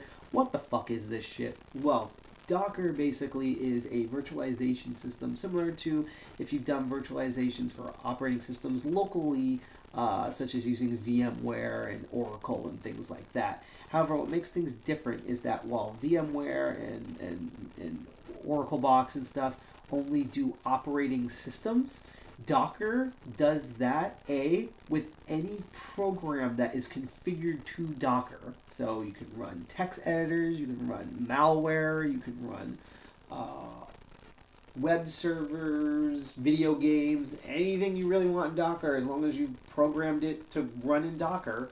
But it also entirely exists online, so that means you can either use an IP URL DNS or do more something private with SSH, but essentially as long as you know where it is on the internet, you can then run it off of Docker and get the information from that. So it's like a cloud for everyone essentially. And that's pretty cool. That basically the idea is that you can run any software on any operating system through Docker and share it with anyone around the world directly off of it. So that without any, like, as far as I'm concerned, major configuration stuff. So that's pretty neat. In fact, if we were going to do this online, a lot of stuff like Amazon Web Service and my favorite Linode actually have pre-built options for Docker. So in Linode, and again, I'm not going to go through it because we're not going to use Linode. We're going to run all this stuff locally just because. But I have my reasons. But basically, you log into Linode, you look up server stuff, there's a Docker button, you hit it, it gives you a bunch of parameters you want, you type in or click on those parameters and click run, and it just runs it and you have a Docker server. So you don't even have to do like terminal stuff. That's a lot of these hosting services have Docker built in, and there's a lot of applications, including security ones like Parrot OS and Athena, that have Docker versions, so you can actually do elite hacker stuff on any platform as long as you SSH tunnel your way into it, and you're not SSH tunneling your computer. It's always somewhere else. So how are we doing all of this? Well, we're going to be using the command line because what I'm going to be doing is I already have and I already upgraded. Let's bring it back online here. Ubuntu. I have Ubuntu up here, and I debated of whether we should install Docker beforehand and then try to do the node, but I figured that even if it takes forever, and if so, I'll cut the episode short. I'm now basically going to be streaming until at least 10:20, so I'm definitely running late, but it's all worth it for you guys, and it's also worth it real quick for the charity that we're running above here. That's for Doctors Without Borders, who are currently helping the current crisis going on in Palestine with the Israeli-Palestinian conflict. And it's more like the asshole Israeli Defense Force versus defenseless Palestinian and defenseless Israeli citizens, I might add. By the way, real crazy story. There was an Israeli in a neighborhood where Hamas was operating in, and he actually went out as a pun semi-intended good Samaritan and like shooed Hamas away, and then his countrymen's military showed up, thought he was an enemy combatant even though he wasn't armed and was in the surrender position and was obviously an Israeli citizen, and they fucking shot his ass. Yeah, that's how bad it is. Like, again, like even the NYPD doesn't do this. It's so bad. And this is why all the citizens in that region need medical attention, and that's what Doctors Without Borders do, including doing disaster zones and war conflicts like Ukraine and hurricanes and stuff around the world, including the United States. If you want to donate to that, if you're on YouTube, we have it in the description. If you're in chat, here's the direct donation link. If you're on Twitch, we have a little widget below where you can click and donate without moving away. And if you just have a tablet, you can not do a man-in-the-middle attack and scan that QR code on the corner of the screen and donate that way. We're using Tiltify, which means we don't handle any of the money. Also, that means any money that's donated, even if we don't meet our $200 goal or the Hackers for Palestine $400 goal, all that money still goes to Doctors Without Borders to help the people in that current conflict and in crises around the world. But thanks to Tiltify, not only can you donate through fiat money, but thanks to their partnership with Giving Block, you can donate things like Bitcoin, Litecoin, Ethereum, Smooth Love Potions, Moss, all sorts of major coins and altcoins and shitcoins, all your crypto directly to the charity. So, and if you do so, we get a notification. I cheer you on, such as Murph, who's current leader here at $50, bumping us to nearly halfway to our goal on our second episode of our Crypto Barons. But you don't have to donate that much. I mean, you could donate $1 billion, but usually with these cases, if you donate like $1 or $3 or $5, hell, even $10, they add up all the time, and that's how we've always managed to smoke past our goal because of that. So just putting that out there before we get into this. So here we go. Let's do crazy shit. So obviously, before we can install the node, we need to install Docker. Now, here's the thing again. I could do the lazy route. I might do it worst comes to worst because there is a visual client for Windows and Mac that you just double click on and install, and it's all there. But not only am I a fucking loser dork computer person, but I particularly want to do this terminal and do it on a separate virtual machine than what I'm currently working on, and something that's more kind of easy to follow along for the people out there. So I am running a modern version of Ubuntu on Windows subsystem, and we're going to do everything through here. So let's go do this. I want to read first. Here's the system requirements, which we pretty much have. 64-bit kernel and CPU support for virtualization, KVM virtualization support, QEMU must be 5.2 or later. We recommend updating to the latest version. Actually, let's check that right now. Let's see if we have it.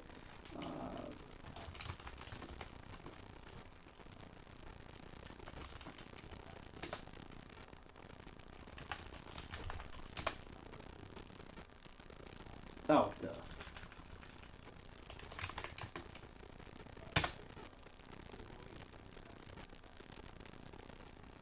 Okay, we haven't installed it, so now I'm glad I'm installing it. Hopefully we won't run out of space.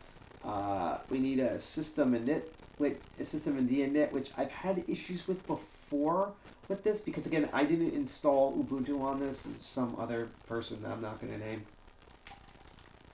If I talk about them, I'm going to wish this was more high-powered stuff than water. There's that. It says a desktop environment, but I believe we can also do this through command line interfaces. At least 4 gigabytes of RAM. ID mapping, all of that. We're just going to go right into it and see how far we go. Again, if we hit any major wall, I'll just cut the episode short. You know, because we've... Not like that hasn't happened before. But yeah, no. Yeah, we should be able to do this entirely through command line. And I can actually load up the entire list of commands here.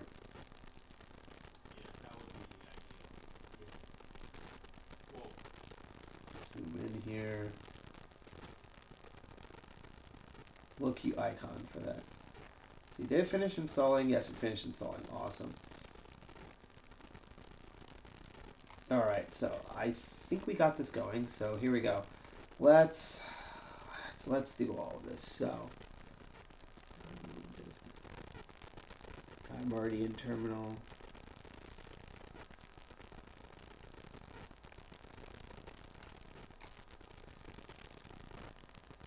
Just double check what I'm going to do here. Okay, I don't need to do cleanup.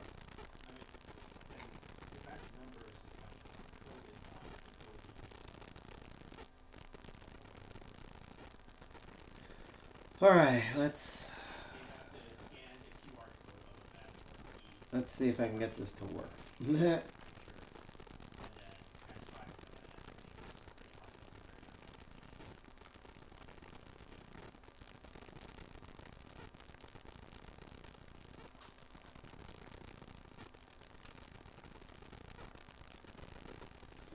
Alright, sorry, I'm just reviewing my notes here.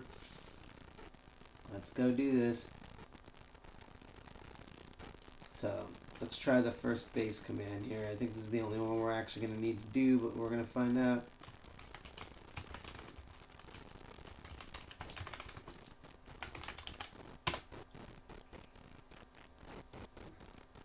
Oh wait, we already had it installed? No, we already had it installed. Okay, that kind of solves a bunch of problems right there. I did not realize we already had Docker installed on here. Cool. Alright, so sorry for that if that was a little anticlimactic, but yeah, I didn't realize we already had it installed. I guess I installed it a while ago and just completely fucking forgot like the moron I am. Cool. So let's go right into it. So now that we have Docker done, let's actually install a node here. Alright, so let's see.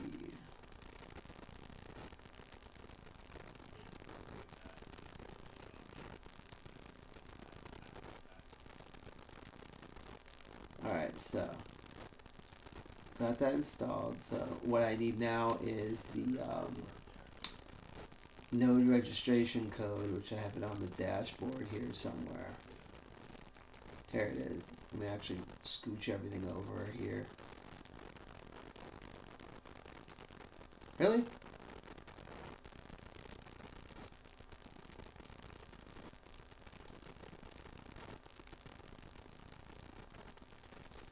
Alright, let's move this other thing over. Sorry, this is like the unglamorous side of hacking, where it's a lot of ums and like downtime and just issuing one command at a time. Okay, so that's my code. Alright, so now that I have my node, register my node. Alright, so I install Docker. Registration. Okay. So what we're going to do is we have this beast of a command to enter in Linux. I'm actually going to open a separate text file and put in the command because I have to make one major edit to it. Alright, so alright, so now I have to take my registration code. Trust me, it's going to get interesting in a moment. Okay. So where it says the registration, your registration code here.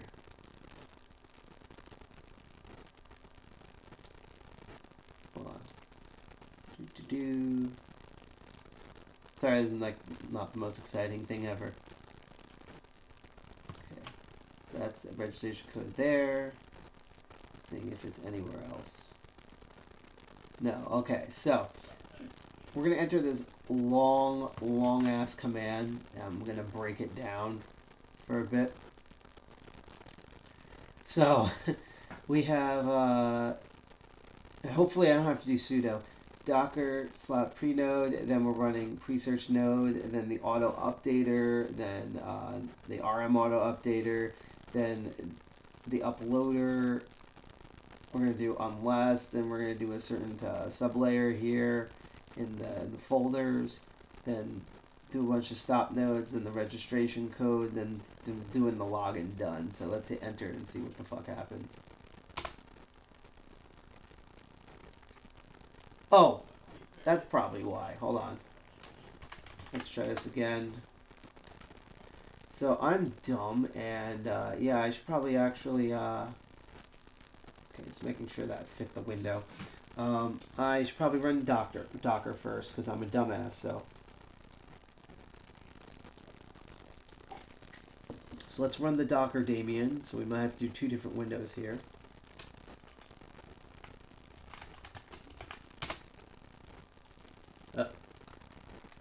It did a yeah, unknown flag.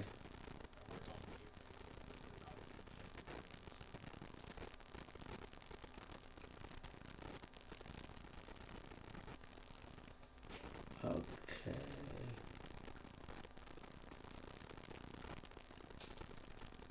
So I'm just listing stuff here.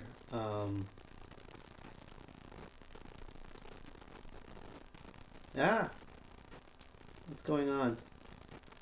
Hang on. Let's fix this window. Done. Okay.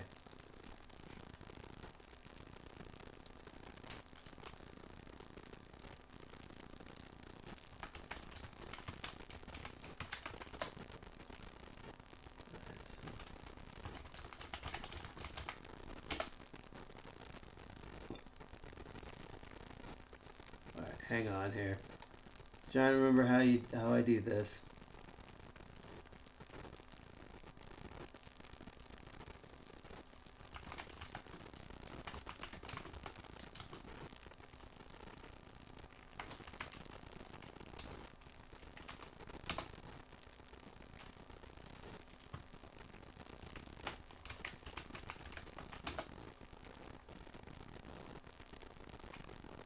Okay, that's weird.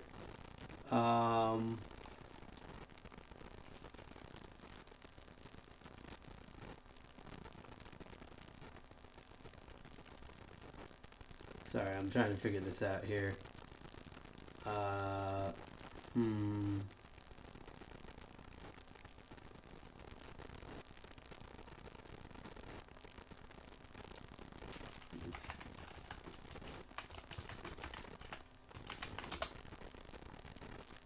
Need some help here. Hang on. I didn't expect this to be this boring. My fault. One, I didn't realize I already had Docker installed, and 2, it's just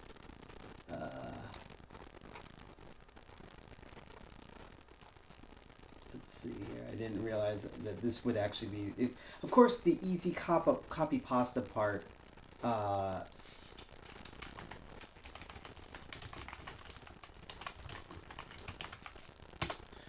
You know, is the hard part, and thinking the install was going to take forever and not realizing I already had Docker installed is, of course, the difficult part, because of course it has to be. Of course it is. Why wouldn't it be?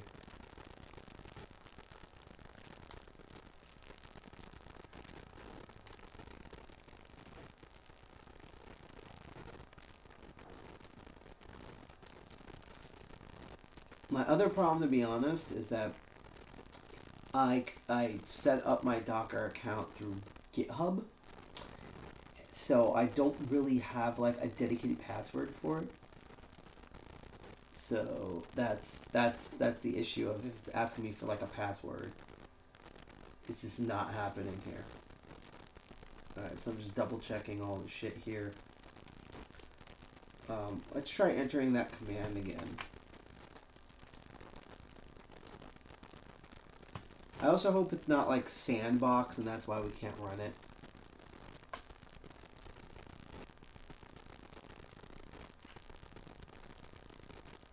Yeah, because I don't have I don't have the daemon running, but I am putting in the command to run the daemon.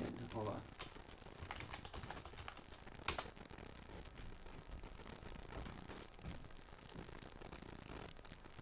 Let's double check here.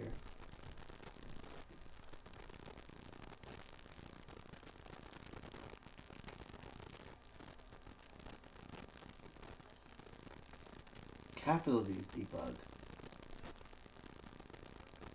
Hang on a minute.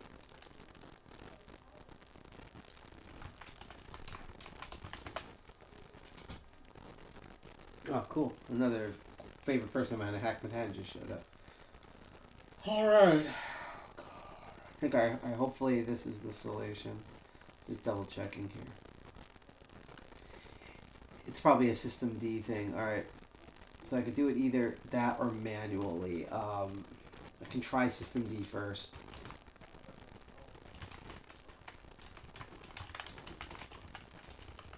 Because I've been having system Dix issues lately. Hold on your butts. Oh yeah, no, that's the issue. Okay, so let's try this manually. I'm gonna start sending logs if I do this, so.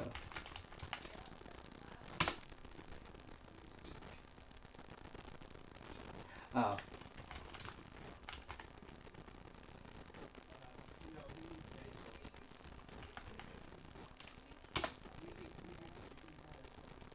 Okay, now it's kind of going, container did not exit successfully. What's going on? So it is running now. So that's good.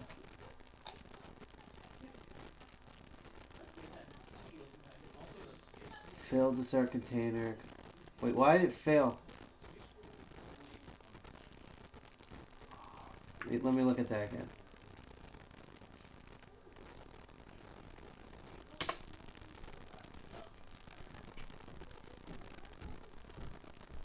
Okay, I think it's running now. Let me remember. I think I can test it running.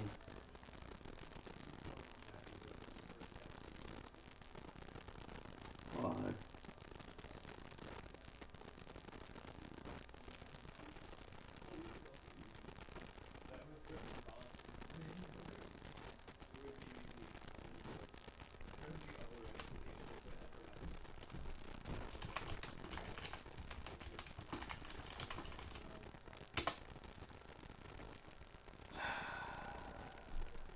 There's a command that's not hitting my brain right now.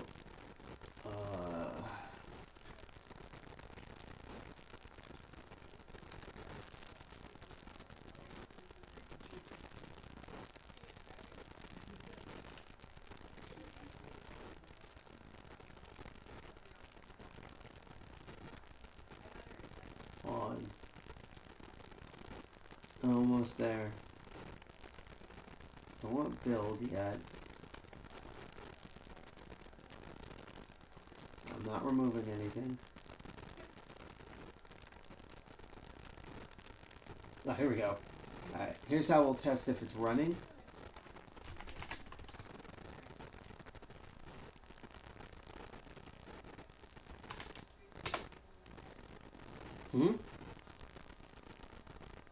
Alright, let's try. How was it denied? Permission was denied. Oh, maybe it's because I'm not using sudo.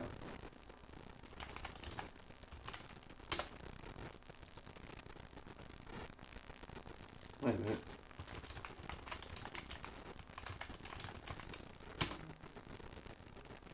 Yeah, I ran the Damien. Hang on.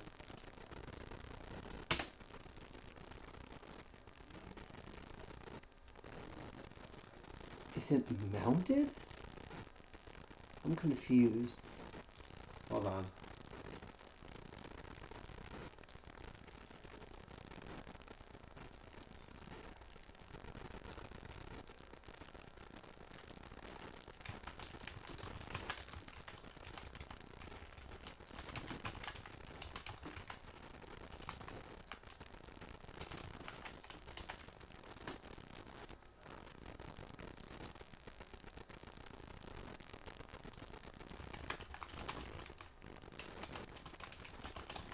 If worst comes to worst, I might be able to unfortunately do the Windows version of this. So I'm really trying to do this through Ubuntu.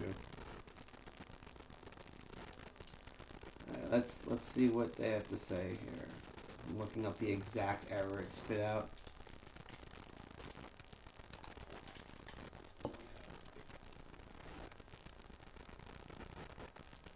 Alright, I think it's because I'm missing a dependency package. Let's try installing that device thing it's talking about and see what happens.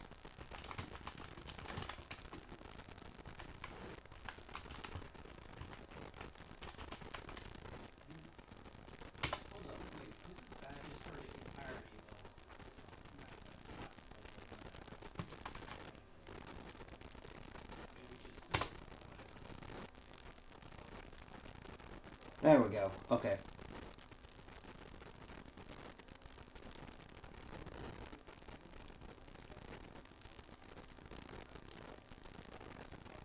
Now it's going, because so basically, welcome to the Linux hell of fucking not realizing you missed a dependency and having to manually put that dependency in. Okay, now with that in systemdix, let's try this again. What the? I hate life.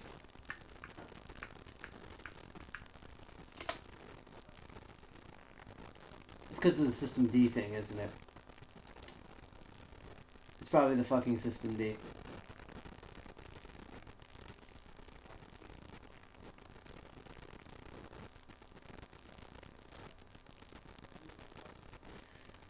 Let's try mounting it.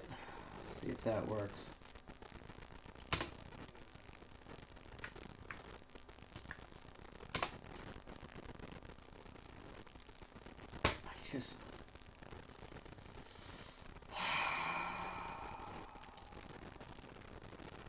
God, I hate this. And like, I know systemd is just, see, what's happening to me right now, dead serious, is, you ever heard that thing about spiders? Hey, I'm an arachnophobic, but bear with me here. Where only parts of the spider web is sticky. And what's happening is, like, spiders know where to walk on their own webs to not get stuck on their own webs.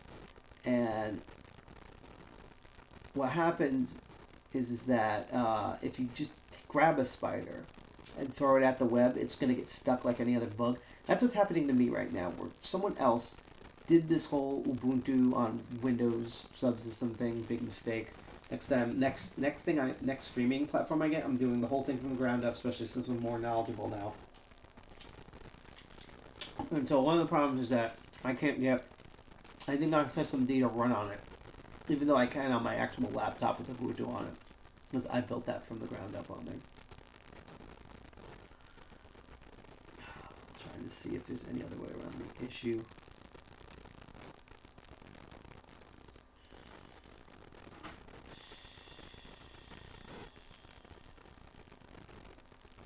I might have to reboot the fucking thing.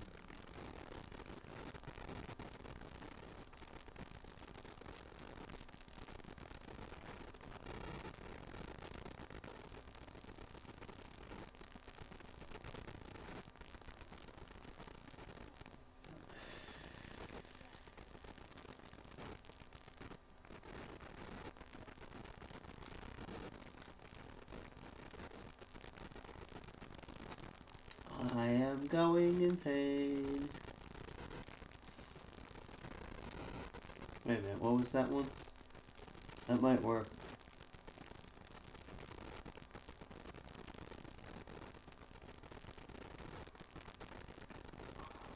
Alright, I'm just gonna try this thing.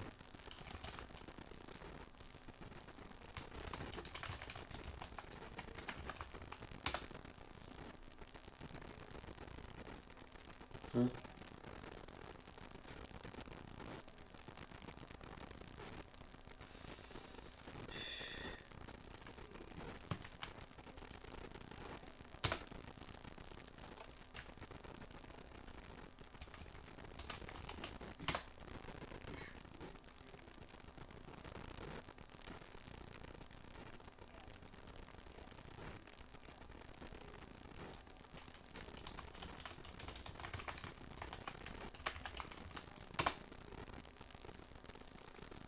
see what happens here.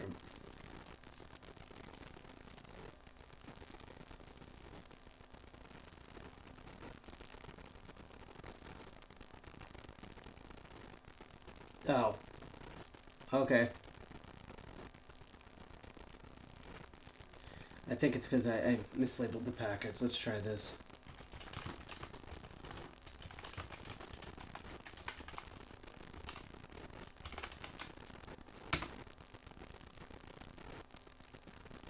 There we go. Wait, so right now we're doing a dependency on a dependency, which is fucking always fun. Just dependency inception is always a fun time.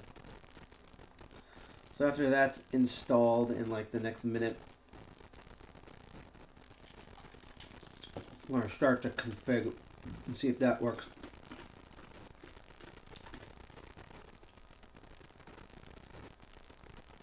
There we go.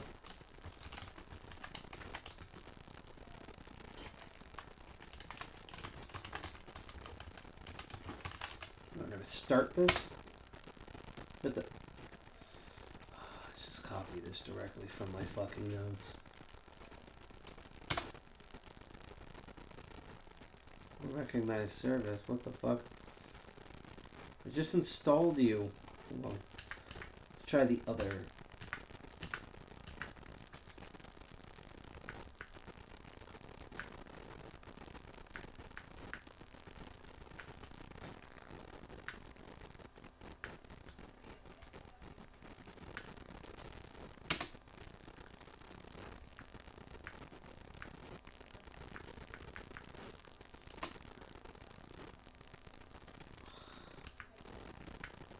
I want this to mount.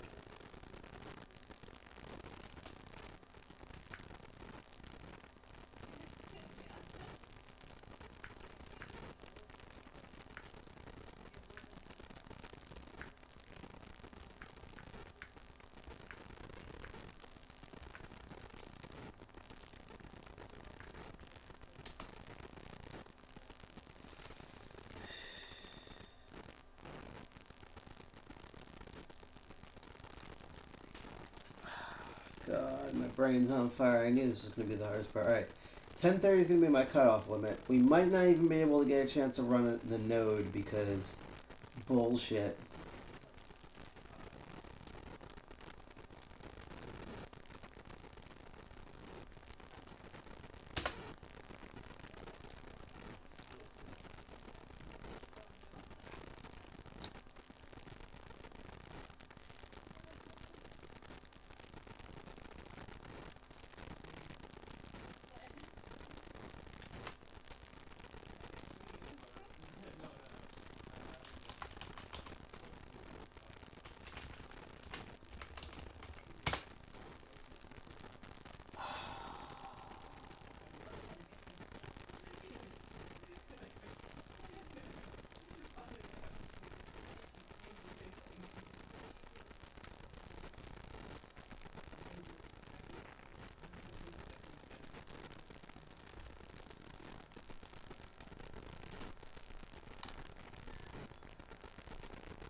Okay.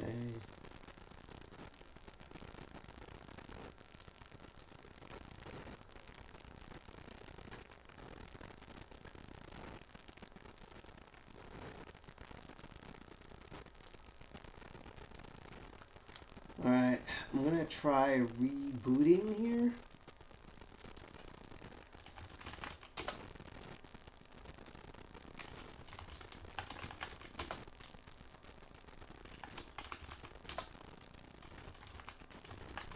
I'm very tired.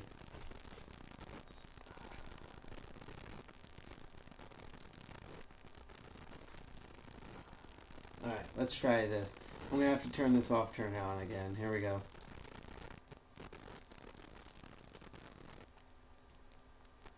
God damn. This is why I wanted to get on time. Because I knew this was going to be a ginormous pain in the ass. Although I wonder if doing Kali instead might make it work better. I have no idea. Because that's Debian, not Ubuntu, but you know, I could still figure out stuff.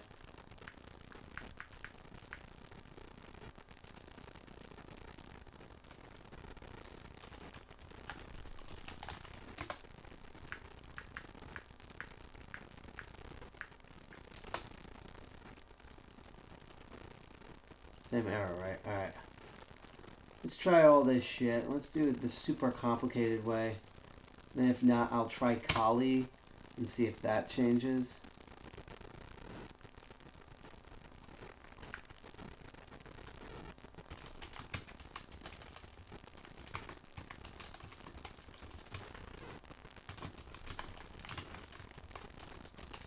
Might as well do this really fucking quick. Just to make sure everything's working.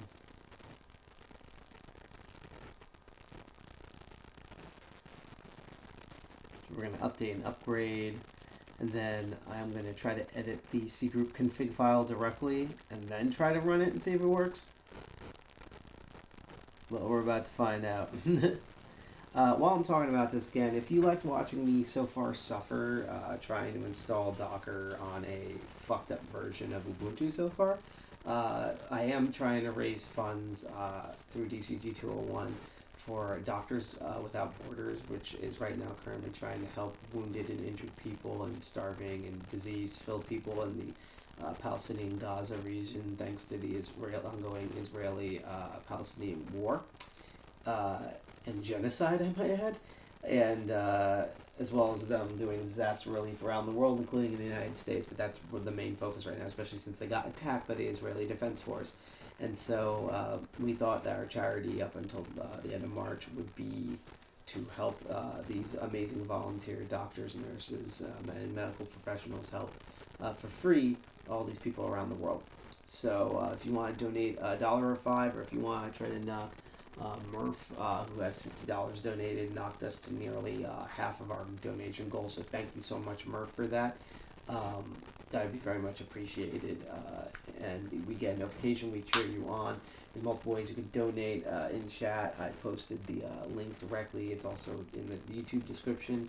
On Twitch, we have a little widget where you can directly donate, including you could donate crypto, and also we don't touch any of the money. It's handled through Tiltify. But you can donate through fiat or crypto for Doctors Without Borders, thanks to the folks at the Giving Block, which is partners with Tiltify. Or if you only have a smart device with a camera, there's a QR code in the corner that you can scan to get to that. So let's try all the other shit first, just see if there's any updates. No, it still doesn't know how to do that. Let me nano this shit. So we're going to go into init.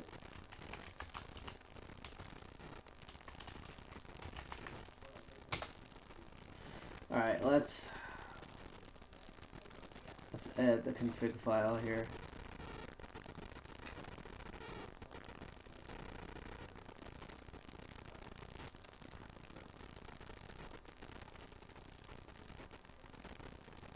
So, oh shit, hold on. I fucked this up, hold on.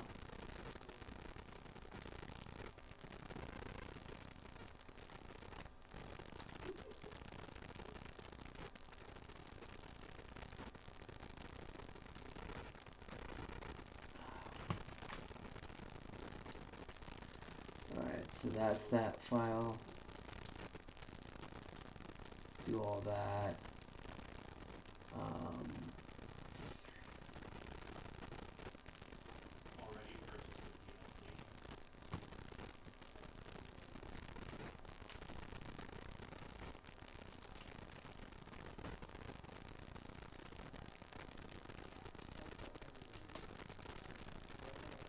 Permission denied? Hold on.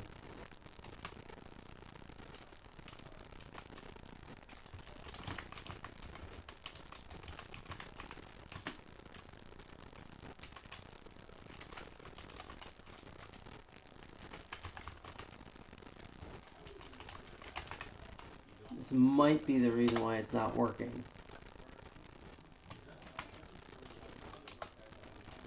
Okay, that worked. Okay. And we're now going to edit one other thing. Always sudo that gets my ass. I also love I'm like in hunt gremlin mode right now. So now let's edit the actual CGC config. Just making sure that's where it is.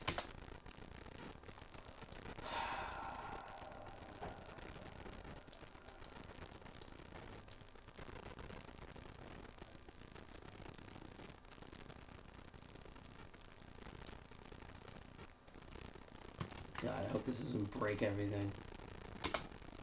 Okay, so now we're gonna update grub.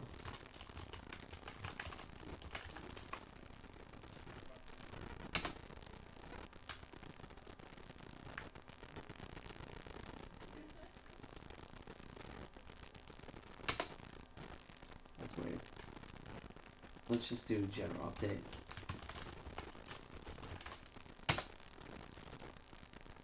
Hopefully nothing broke. God, I have so many repositories here. Tezos, LVM. Okay, let me just upgrade real quick. And we're going to reboot.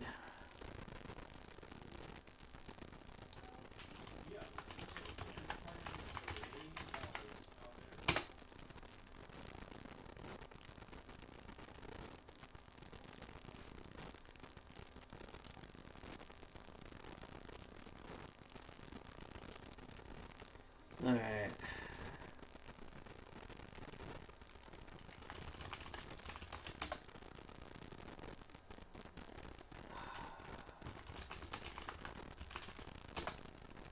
I'm just going to close it and open it again.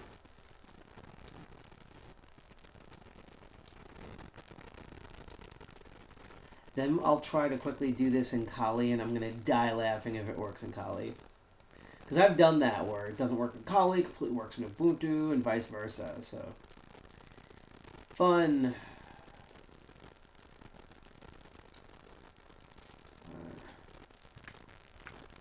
Let's just do the similar update upgrade.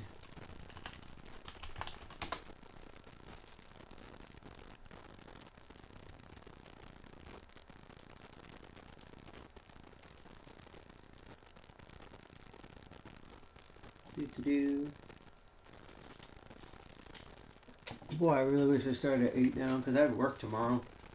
I'm probably going to get back at home at like 1 or 2 a.m. instead of midnight, so that's just fun.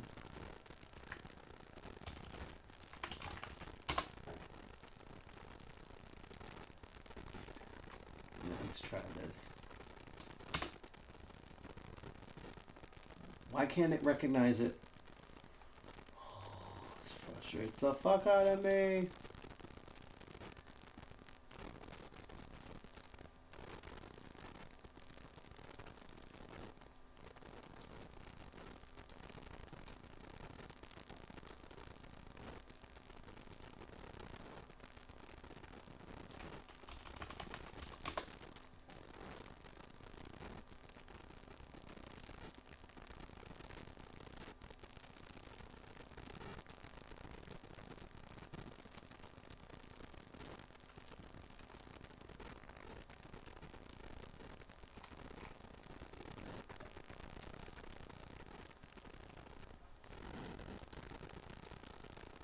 Try this.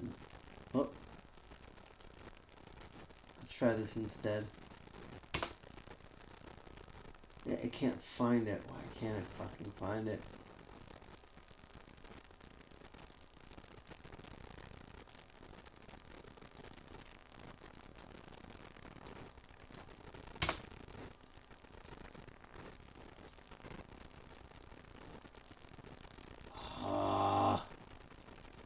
I hate terminals.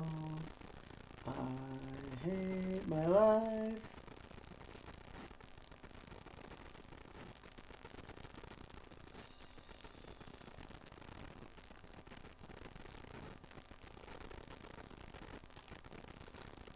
I really hope it's not a hierarchical thing, because if that's the case, I'm going to give up and then try Kali like the dumbass I am.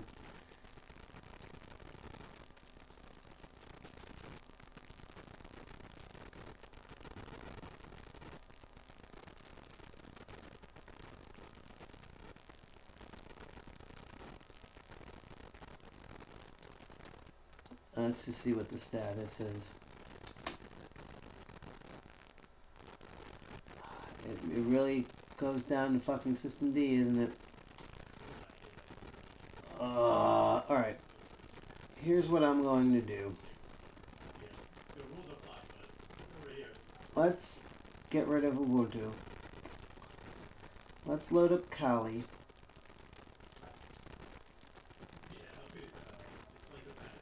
And see if anything changes. This is just like lockpicking. You do it countless times off video, but somehow it's so much harder on video. Yes, exactly. You've nailed it, Zeph Trust. You've completely nailed what this is like. I honestly think this is worse because, I don't know, at least when it's hands-on, I know exactly what's going wrong. I just can't do it correctly. This is just like walking around a cave in the dark, which is pretty much all programming and terminal hacking it.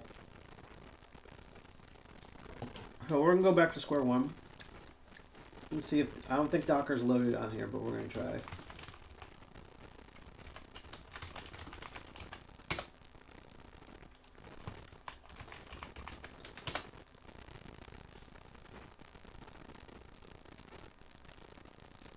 Oh.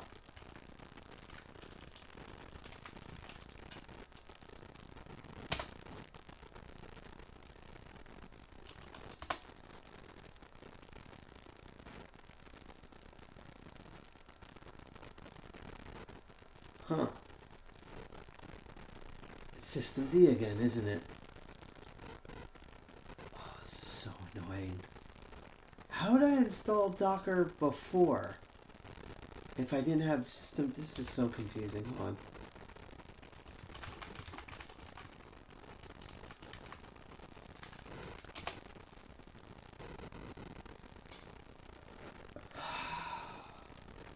I did so long ago.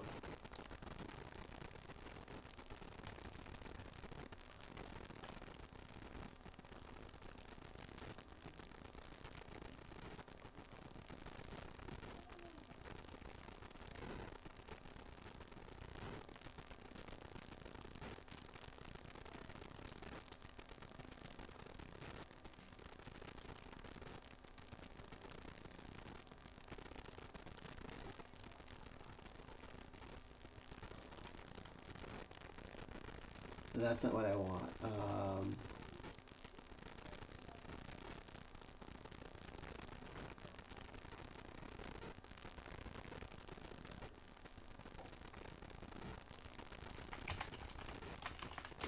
Let me figure out something real quick. I just want to make sure I'm installing the right thing here.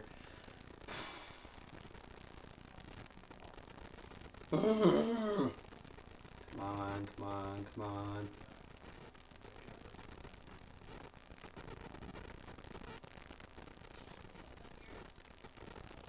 Yeah, I'll only do that part later. Let me do this instead. Okay.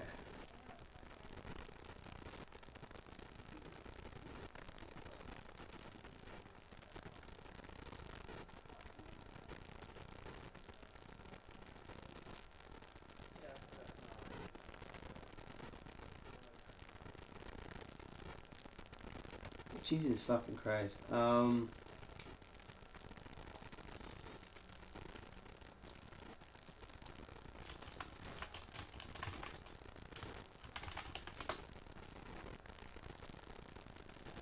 Oh, even better idea. Because I'm just looking through my notes here.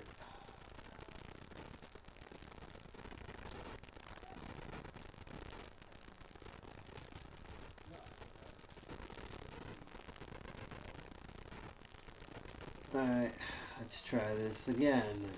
If not, then unfortunately we failed installing the node because I couldn't get Docker working because of stupidity. Although, I might do Windows at the last moment even though I really don't want to, so here we go. So it's, oh sorry, APT is not targeting.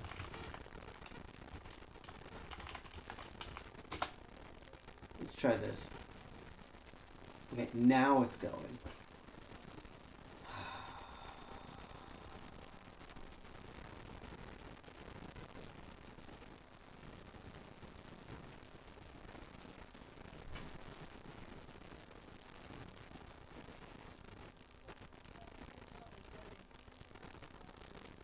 System D again. It doesn't fucking work. Let's see if I can enable it.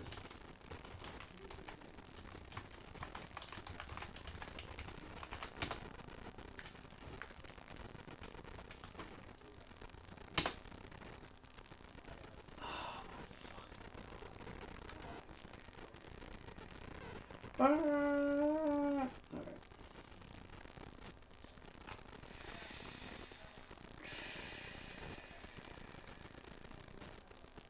Alright. So it seems the problem with the Windows subsystem is the system Dix does not want to listen. So I'm going to do the last thing I can possibly think of, which is essentially give up doing anything cool on Linux, and instead I am going to install it on Windows. Let's see.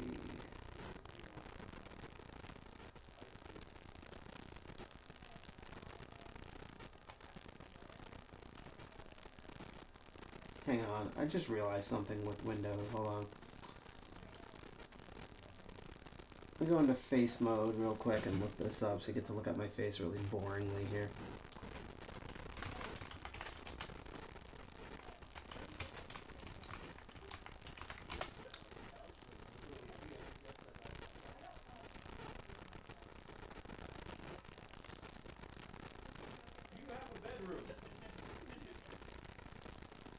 What are they doing out there?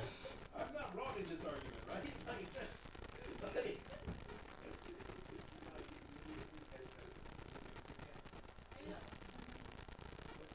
no, let them get the couch.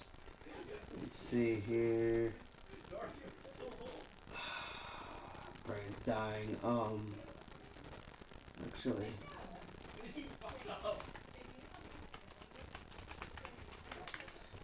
I'm gonna do it in the most like dumb as fuck hacker way possible.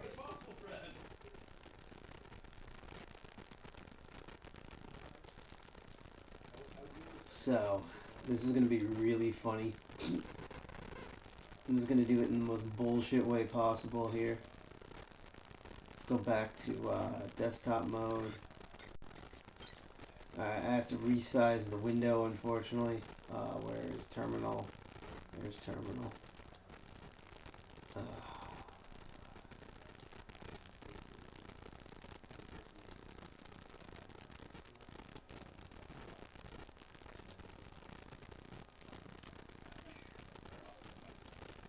Make it look a little pretty. Fucking system dicks, man! I swear to God.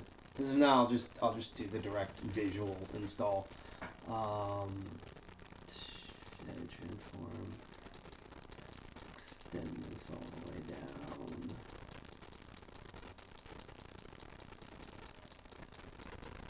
My eyes are ready to fall out of my skull.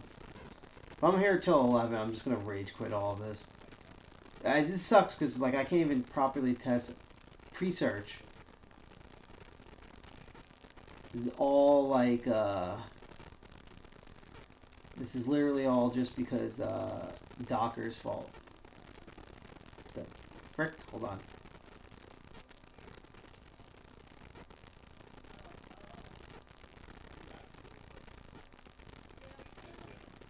Okay. We're simply just gonna do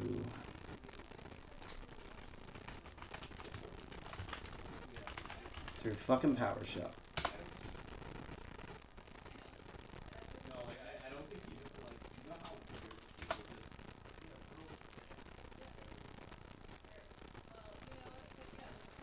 So we're installing right now.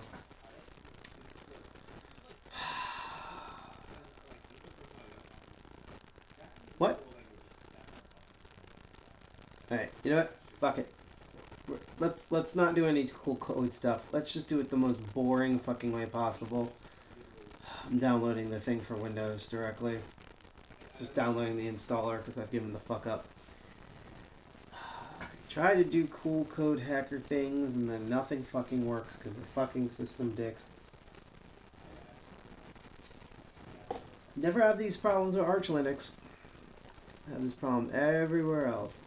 from my understanding, I even looked this up. I don't think the systemd problem is even a problem with Windows subsystems. It's a way this machine was particularly installed by the other person that I'm not going to name.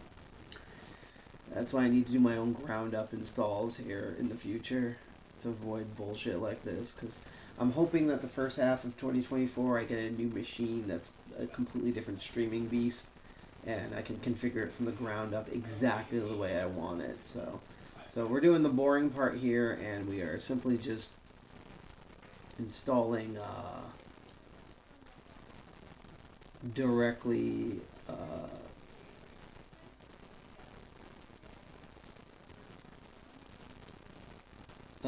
we're just installing directly with the .exe file, like the basic bitches we are. That's what's going on here.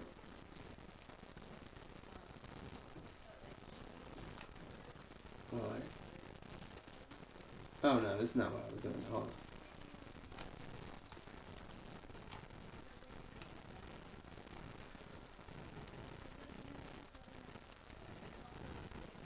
So this will also take PowerShell.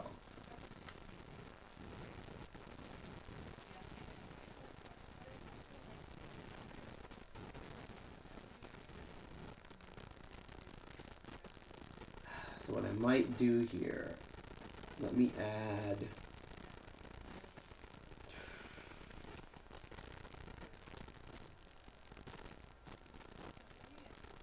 it's not that, hang on.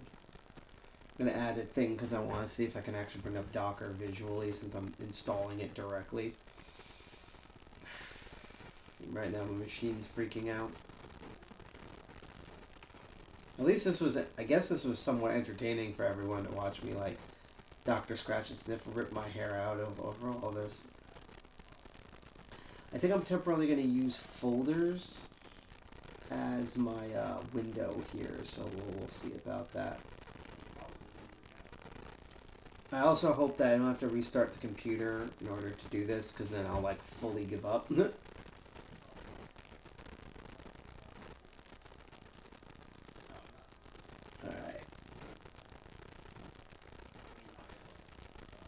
I'll see if I can even visually show the install. I'm just waiting for the icon to pop up. It's loading right now. Oh, jeez. Oh, these. Here we go. It's asking me for permission. Yes.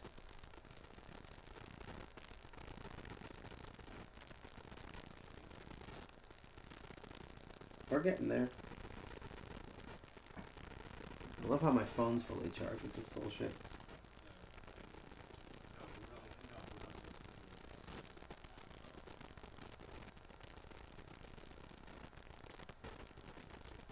Okay, at least we get to watch the install. Probably gonna take a bit. I really hope I don't have to reboot the machine. So, yeah, obviously you can't reboot on a live stream, and I'll just officially give the fuck up. Now, alternatively with Linux, I could attempt to throw up a VM, but at the current rate that... What? Incompatible version of Windows...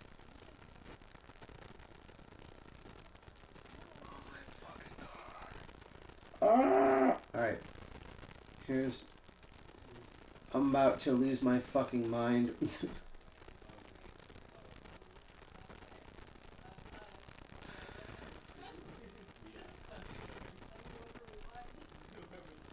So... There's only one other thing I can think of. I don't even know if I have enough memory to do this, but we're gonna try here. We're gonna fucking try. I can attempt to spin up a VM. I don't know what the performance is going to be like. Because right now, the performance right now for the live stream is really shit. It sucks because I was really excited to throw up this node. And again, this has nothing to do right now with Presearch itself. This has to do with just Docker does not want to listen to any fucking operating system that I'm running. So, I might have to do a follow-up episode about this. Like, I might... Worst comes to absolute worst, what might end up happening is I might do, like, the stream I was going to do I will do like I'll troubleshoot all of this, and then do like the first third of that stream showing the results of like, look, Docker's running, now we can install this fucking shit, and run the node, and then do the original thing, because I will talk about what the next episodes are going to be of both Master of Unlocking and Crypto Barons, the last two ones for 2023. But I just really wanted to load up this node, so I'm like really disappointed, to be honest, that like, you know, every time you do this type of shit, it is always the thing you don't expect. It's like the thing you always think is going to be the hardest is the thing that instantly works, and the thing that you think is going to be like easy to the point where it's not a non-factor, that's the part they struggle on. I just did that again, where I thought installing Docker was going to be doable, just weird. It turns out I already had installed it on Ubuntu, and that like running the node would be the simple, straightforward part, and like would be the complex part. And what ended up happening was I can't even get to the node, because right now my brain's dying. I can't even get to the node because right now Docker just doesn't want to listen to anything. So what I'm doing right now, let's see if I can bring up VM mode here. I'm right now loading up Fedora, which I haven't updated in a while either, which makes me even more nervous. Because I've been meaning to go in and update all of them, and I just haven't been able to do that yet. I thought I had a separate window for VMs. Hang on.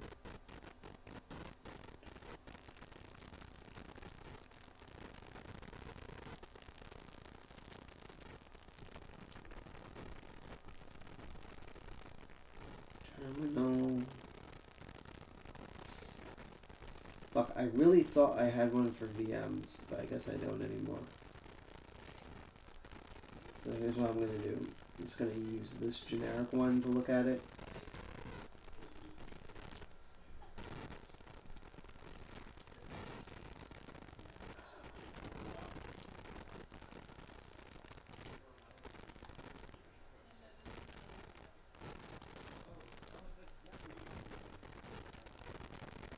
See, the problem is this is a full version of Fedora, so it might take forever to load. That's my other fear, by the way.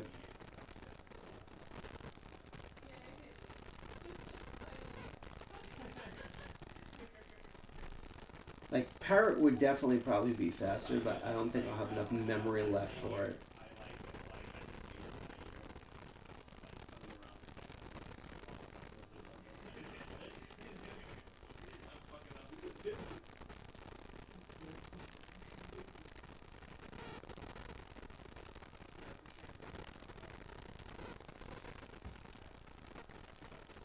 I mean, I can also try to do Ubuntu. I don't really have that many options here for my VMs. I haven't been in the VM system in a while. God, I'm so mad. Like, this is supposed to be like a really fun... It was fun. I love describing Presearch, and now it's like, fuck. I just ran into like every single wall I was hoping not to run into, and most of it's fucking system dicks. And the other part of it is that, like... It's weird because I'm pretty, like, I've been installing upgrades for Windows, so I don't know why it's saying, oh, so you're running on an older version, because, like, I've updated this system multiple times. It should be completely, watch, I bet when I turn this off, it's going to be like, oh, there's a new update, and that's why it's not going. Alright. Let's get into this. This should be the password. Better be the password. Try this again. If not, no.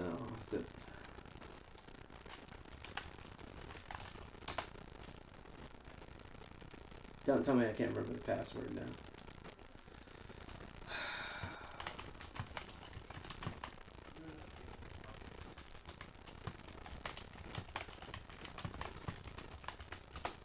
Here we go.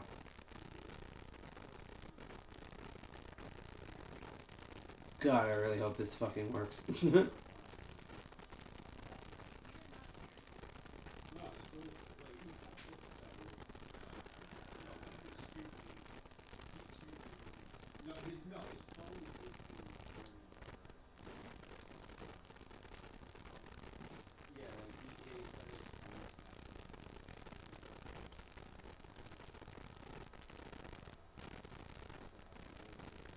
Did the stream pause or something? It seems it's running on my end. Hold on.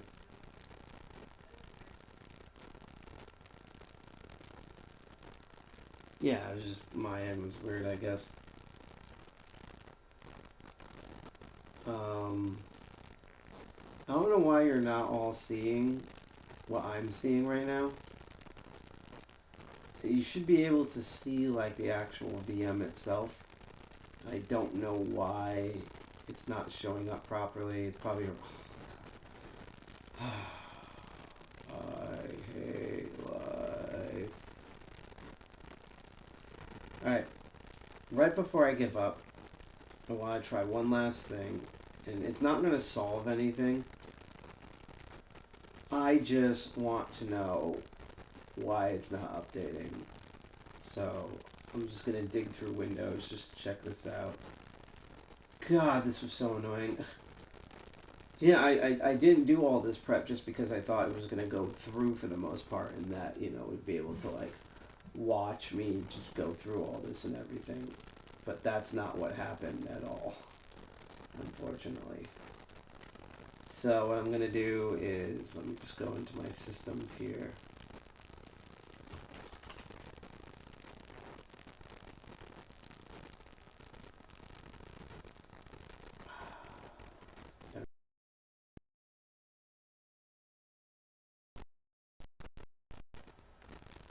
I'm going to try running the install again and see what it spit out. Just so I can compare version numbers and stuff. Pissing me off.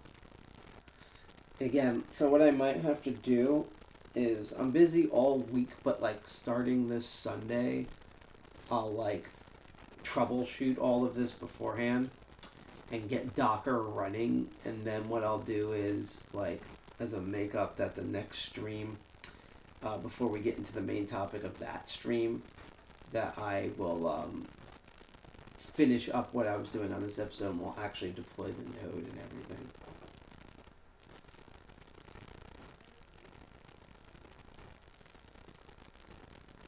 Because I'm like legitimately disappointed and frustrating that none of this worked, that not even like the native Windows thing worked.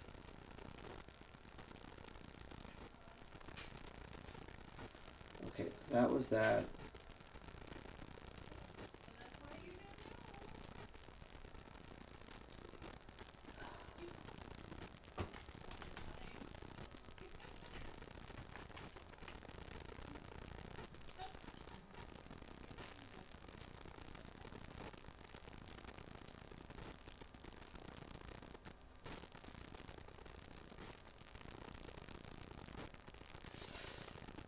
That's what's going on.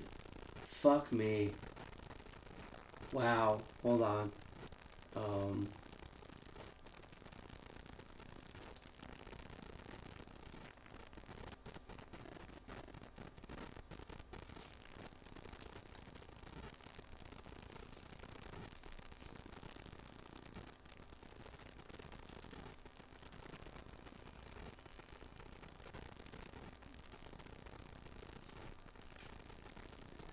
Yeah, I see what happened. Yeah, I am on a lower version, but what's really fucking crazy is that I actually have a bunch of updates that are waiting that for some reason did not update automatically.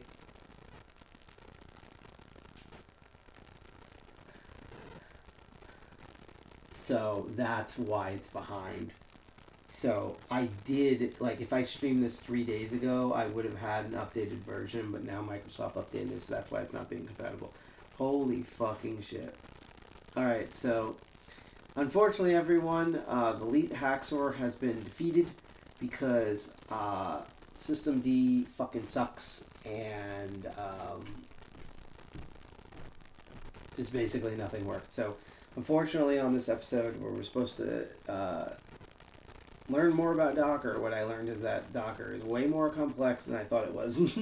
They make it sound simple, but I guess when you have a bullshit system like mine, it doesn't work. And so we were unable to deploy the node.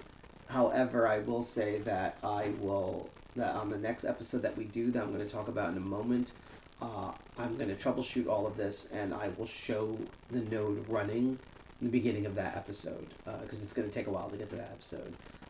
But what I want to do for everyone is go through the ending spiel here. So thank you for watching me suffer through all of this. I thought this episode was going to go way more successful than it was. I'll use that meme. Had me in the first half, not going to lie. That first half where I was explaining everything, even with the video problems, was really good, and it seemed like the tech thing was going to go good, and then nothing worked. So that sucked. However, like I said, the following episode I will continue up on this, and then we'll go to the topic there. My big announcement is that for the last 2 live streams, we're not following a normal schedule because, again, this week I was super busy, hence why I'm doing Crypto Barons today instead of last Saturday. So normally, if everything went right, we would have a Crypto Barons on the 23rd and a Master of Unlocking on the 17th. That's not going to happen. Instead, because we have an extra week in December, essentially, or basically the weeks are all off, the next Master of Unlocking will be on December 24th, Sunday, so the day before Christmas, and that's going to be, we're ending the year with an entirely charity stream. I'm going to be catching up on things that didn't work and showing how things work, including that Coney Island lock.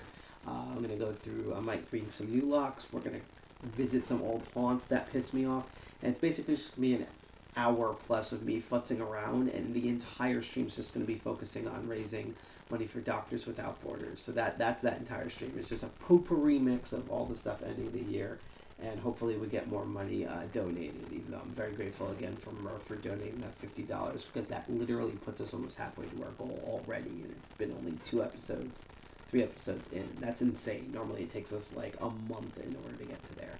And then the next and final Crypto Barons for this year will happen on the 30th, so a day/2 days before New Year's.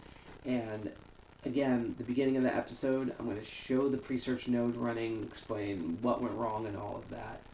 I will explain about that in a moment because that's part of the delay, so I apologize. And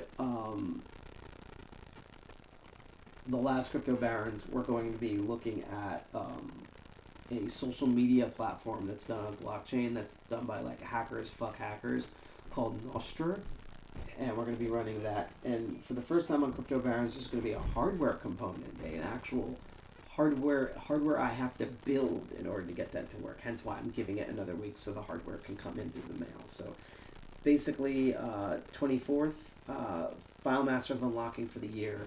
That's going to be, again, just a potpourri live stream just for charity. And also during that stream, because I forgot to mention this, thank you for asking, Zeph. I know I've been delayed on picking the winners for the business card giveaway.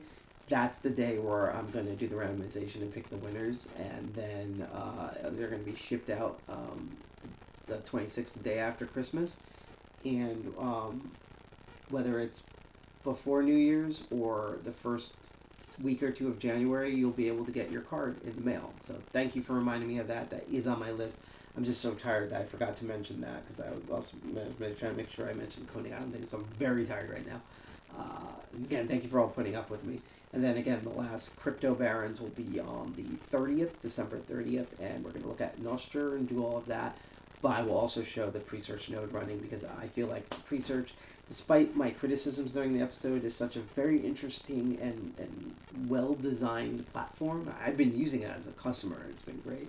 That I really want to do its due service and actually show the node running. And we'll also look at the because I was going to also do the test node with the pre-coin thing, but I can't think of that right now because my brain's fried. So, again, thank you all for watching Crypto Barons. I know this is kind of, I guess, a crap episode. You know, it's what happens when you attempt to demo gods. Things are unexpected, but I actually still had a great time covering it, and I can't wait to futz around with this starting this Sunday, and then 30th be like, look, I fixed it, and show you all of that, and we'll get on to the next topic where we get to see some cool hardware stuff for the first time on the show. And I'm also excited because, again, January is also going to be the beginning of our meetings, so expect those announcements, like literally as soon as New Year's hits.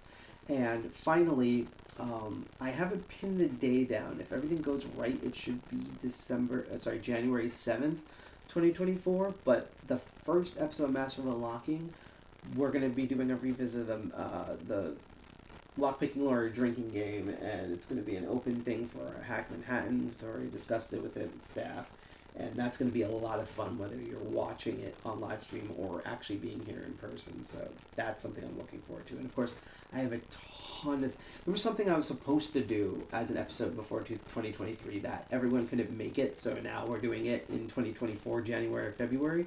So I have a lot of content for stuff. I have things off the top of my head. Farcaster, Origin Protocol, the swapping nodes, more security sets. There's just a ton of topics for crypto barons that I've been putting off for months that we're going to, as soon as January hits, we're just going to hit the ground running. We're technically going to be hitting the ground running with Nostr and kind of hit the ground running today with Presearch, but that's all of that. So I'm going to stop rambling. Again, thank you all for putting up with the usual demo gods hate us at Crypto Barons, and also for the donation drive. Thank you, Murph, again for donating that $50. That really puts us close to our goal. If you want to know more about the Hackers for Palestine initiative and our fundraising gig, there's a direct link for that on Tiltify.